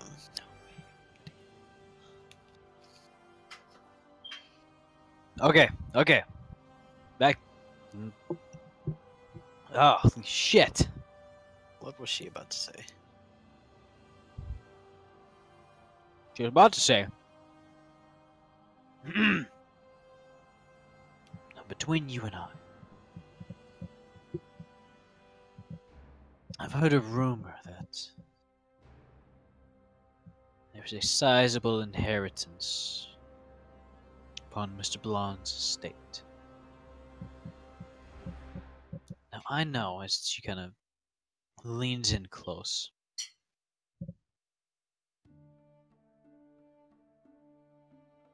That many of the people here would have wanted to acquire that.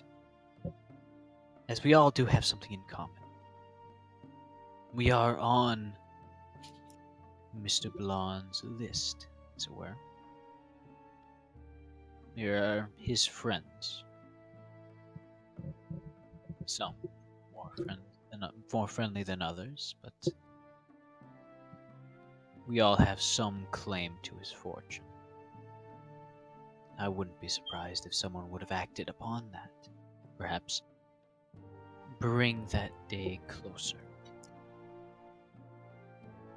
And Riku, go ahead and roll a investigation check. I shall.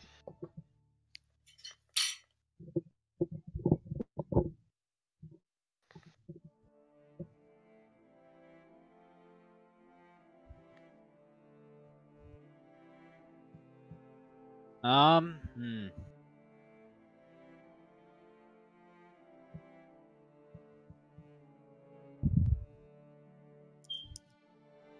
In fact, you do notice that the sword itself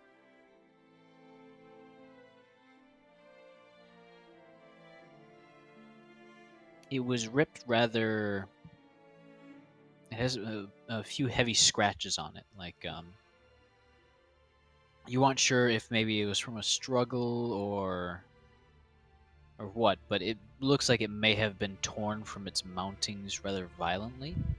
Mm-hmm. And in fact, it looks like both of the swords were taken down. And one was put back. Back, yes.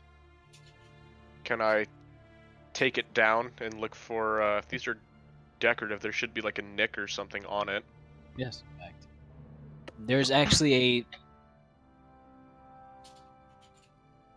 a small row of pitting. Are you proficient?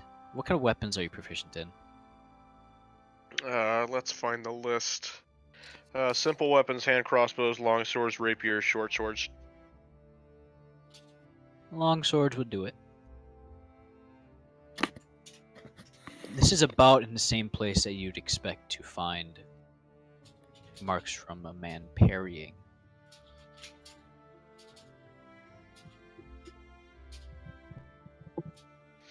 Okay. Rok-Rok, why? What did you say? Rok-Rok, why? What? But yes, you can definitely do that. As Okay. Rok-Rok kind of skulks out of the room as you're continuing your investigation, Sully. Rok-Rok should not be put into certain scenarios. No, he really shouldn't. No, this has been established since like episode 3. He should not be left alone or in society. Just in society in general. Yeah. He should have a collar and a muzzle, actually. It's not out of the realm of possibility. But you're going to do so. Sully. Well, You want to having continue heard with this, the questioning? I'll nod solemnly and turn to Master Isaac to ask a few more questions and verify this information. Alright. Cobalt, the pizza is delicious. You're down to 2 slices of the pepperoni now. You've kind of like gone through a lot of it, actually. You're feeling very, very full. Master Isaac, he's kind of been observing the whole situation of you interrogating Miss Kalan, and says, did you come closer to finding the murderer? I may have. There's a strange inconsistency in her story. By all means. She claims to have left the table second. However, you told me that Blonde left second, followed by Mr. Petite. That's what I remember, sir. I know. I'm just saying. I'm just pointing out early contradictions so that you might have your own suspicions and might remember things differently. He rubs if the back such of his thing neck. happens. Now, Can I do an insight check? You're grabbing a jar, my man. Oh, okay. I thought I was back in the room. Never mind. Not just yet. Now, I've also been told there's an inheritance from Mr. Blonde's estate. What say you to this? It doesn't have anything to do with murder. But you can see he stammers. He's obviously caught a bit off guard. Also, my throat still hurts from this.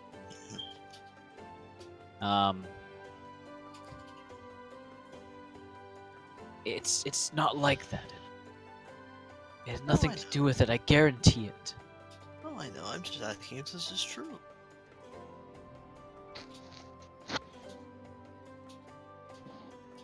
It is true. There is a large inheritance behind his name.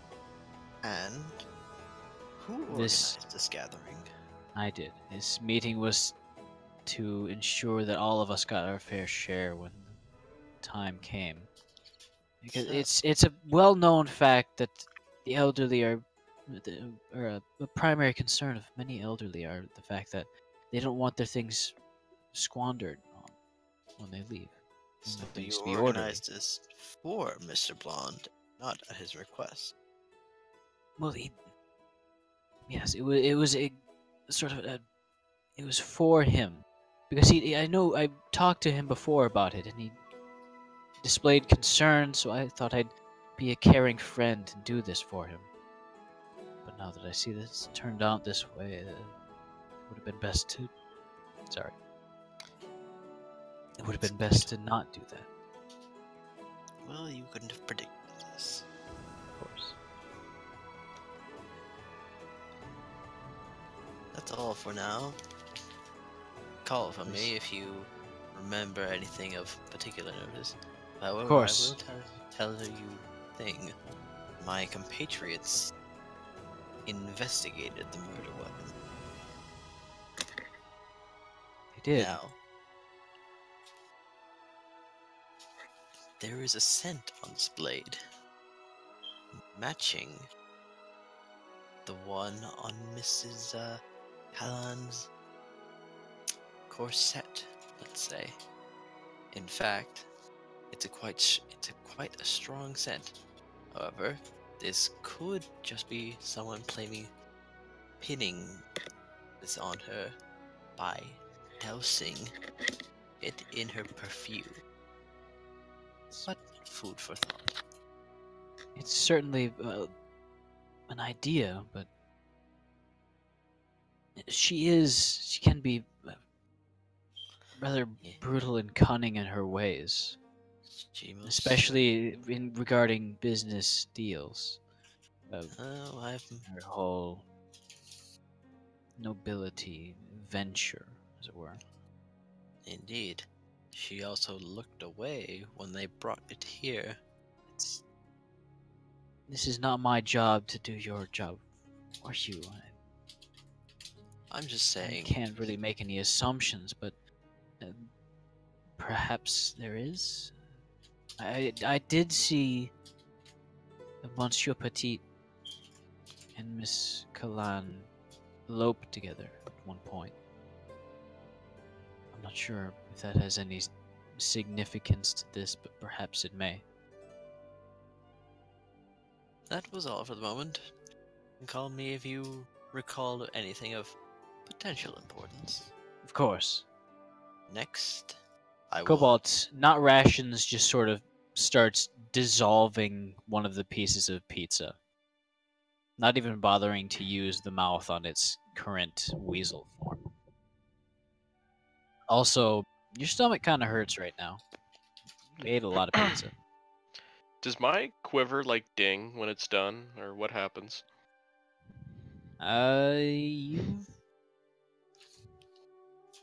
Yes, it actually does. And it smells brilliant right now. Alright, well, I'm gonna go into whatever room that Sully's in with him as he's interrogating people. Okay, that'd be the lounge. Okay. You arrive and you get more looks as you enter. You notice that Rok-Rok is also arriving with... You arrive behind Rok-Rok, so you see that he is carrying a jar of ghastly remains behind his back. Did you grab any one of the jars in particular, Rok-Rok? Yes, I did. Which one?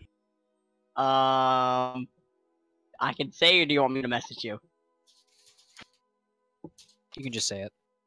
It's the one with the face in it. Oh, Jesus. Why? Rok-Rok's had a very bad day. Actually, holy fuck. Proceed. Yes, go ahead. All of you. Well, I'm going to interrogate General Cole now. Alright. That's what I was hoping. Yes. Mr. Cole, Yes. I am to understand that when chaos was erupting, you were the one to take order. Is this correct? Of course it is. It's my duty as a prior officer. Very good. I'm you supposed are to a man. keep order here. I kept order in my previous work. Now I keep order here. Very good. You are a man of action. I Tell am. me, when you heard the scream, were you the first to arrive? Yes, I was. I consoled the servant and saw that she was safe. As well, I kept the scene as preserved as possible.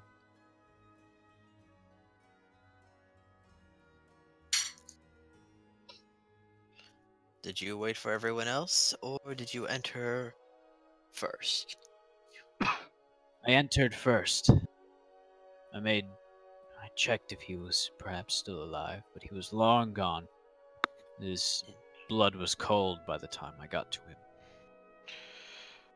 Could you describe maybe the wound that you had seen and whichever weapon it was? Yes, it was one of the swords. I recognized it from above one of the plaques. How There's many? one of them inside the lounge. There's a few in the hallways, and there's one in the room. Question. How many wounds did you find on the body? I can't exactly recall any small wounds, but I do remember the one containing the weapon. And which was that? The one with the sword in it, which I assume killed him. Okay. I believe Cobalt. Actually, Raku, you might have seen the body before it got cut up. I'm not sure. I believe did. you did. Cobalt, you Okay. did, but you are currently outside. Raku, you're in the room. Give me a history check. I thought it was Sully, Rok-Rok, and me that heard it and went Oh, it in to was. investigate. Yes, it was. Sully and Rok-Rok, roll a history check. Very well. And Cobalt, in front of you appears a extremely fresh blueberry muffin. Come on. Ah, I'm gonna eat it as if I hadn't eaten anything in weeks. Give me another Constitution saving throw. You You're are pushing the overly full. limits. Sully, you remember that actually there was a few smaller wounds. Kind of barely noticeable at a passing glance, but you remember there being some small slashes. I picked the 16. Yeah, you managed to hold on to it, but barely. You're feeling, if I push it now, I might not be able to keep it all.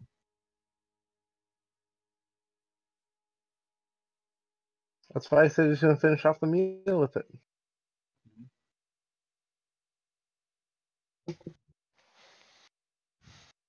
You feel very satisfied. Very satisfied. Yes. As you kind of finish off the last Rations pokes his head out of one of the small holes in the You mean not rations?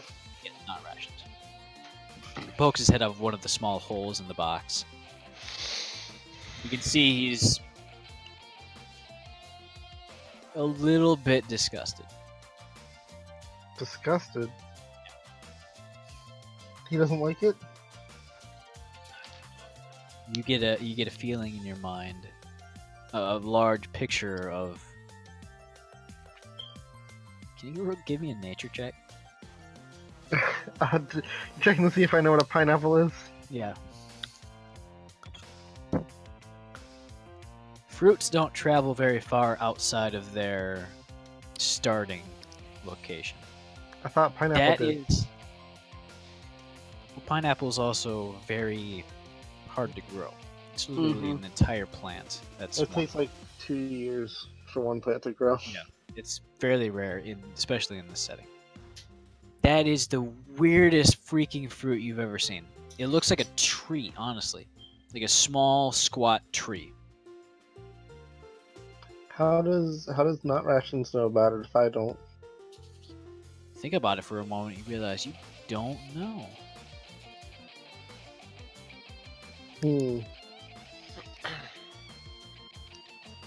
Either way, we'll continue on. I want to do some deception with General Cole. Go ahead. Alright, General, I'm just gonna level here. I have a high respect for the military and those who have served in it. If you had not seen the way I had entered earlier, I'd have the least suspicions that this might be you. And I would really enjoy or appreciate any help that you may get, because I feel that you may have the most professional experience out of anyone here. Go ahead and roll deception.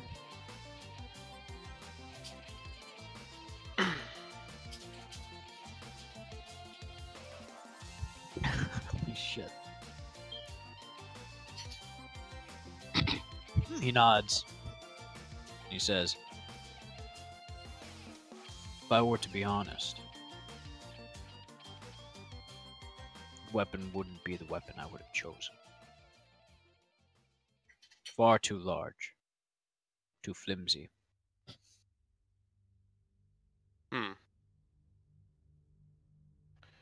That is actually something that really should be taken into account, isn't it? Because these aren't exactly usable weapons. These are just decorations for the most part. decorations, yeah.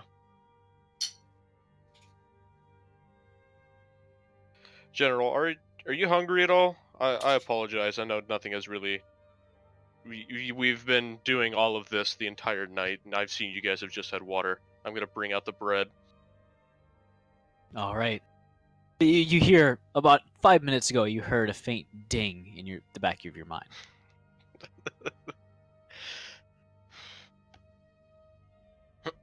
I'll break off. I'll pull it out of the quiver, and it's still just still steaming steaming warm. Look at hot. that. Yeah.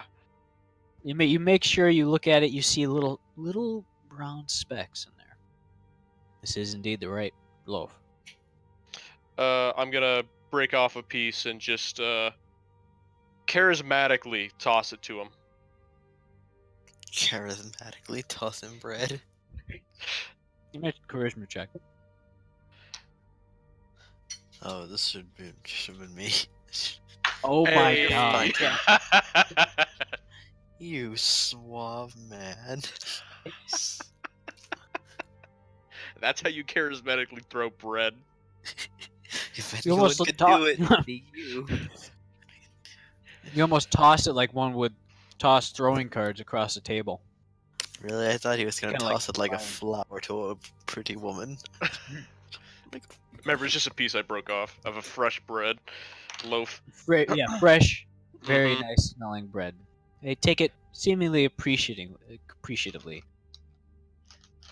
And to be honest, I think I'm going to end the session there because I need to figure out how the living epitome of a mystery novel are going to react to being fed hallucinogenics. Oh, and Rok-Rok has a jar. Oh no, this is all crashing And the down. jar, too. I gotta... Holy shit. You're welcome. Look, I'm trying Welcome to to be a good D&D. detective here. Don't underestimate Rok-Rok. Just start the next session and he's just fucking drooling all over the table. Oh, it's gonna be great. Look, I'm trying to be the good detective here. Oh, I'm being my fucking evil self. Rok-Rok's being Rok-Rok.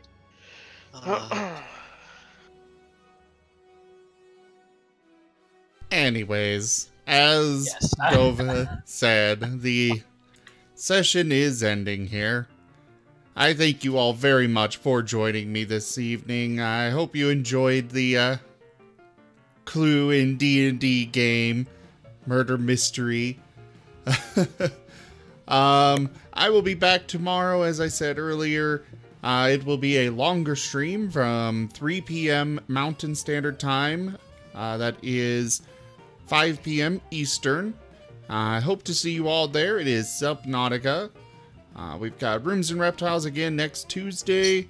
There is Fists of Furry on Friday. That starts at 4 p.m. Mountain Standard Time. 6 Eastern. That's And precisely when I start work. Son of a... And then you also, of course, have the Civilization 6's new expansion that's releasing on Friday. I think it's Friday. But I will be streaming it on Saturday. Again, 3 p.m. Mountain, 5 Eastern. I hope to see you all for both of those, and have a great night. Yes, this is 5 Dude with Pizza. Really? This is 5e, yes, 5th edition. With pizza. With pizza. With pizza, yes. With the pizza expansion book. Always remember to tip your drivers, too. Yep. Which Kobold did not do. Nope. You gotta tip your drivers, man. Yeah. Tip What them happened? You guys are breaking up. I heard my name. with, tip Life them with lesson from hallucinogenic Rok-Rok. bread. Jesus Christ. They love it. In a jar. Of all the things I prepared for. I can't understand Hey, it. you're the one that gave me that, Nova. True. I enabled this. You didn't anticipate enabling this particular scenario, but This is how it has transpired. remember to follow here on Twitch, and if you can, consider... Shrek is what we named our cart. It's a bit of a long story, but yes, Shrek is what we named our cart. It's being pulled by a donkey that we named Donkey, so we had to have Shrek and Donkey.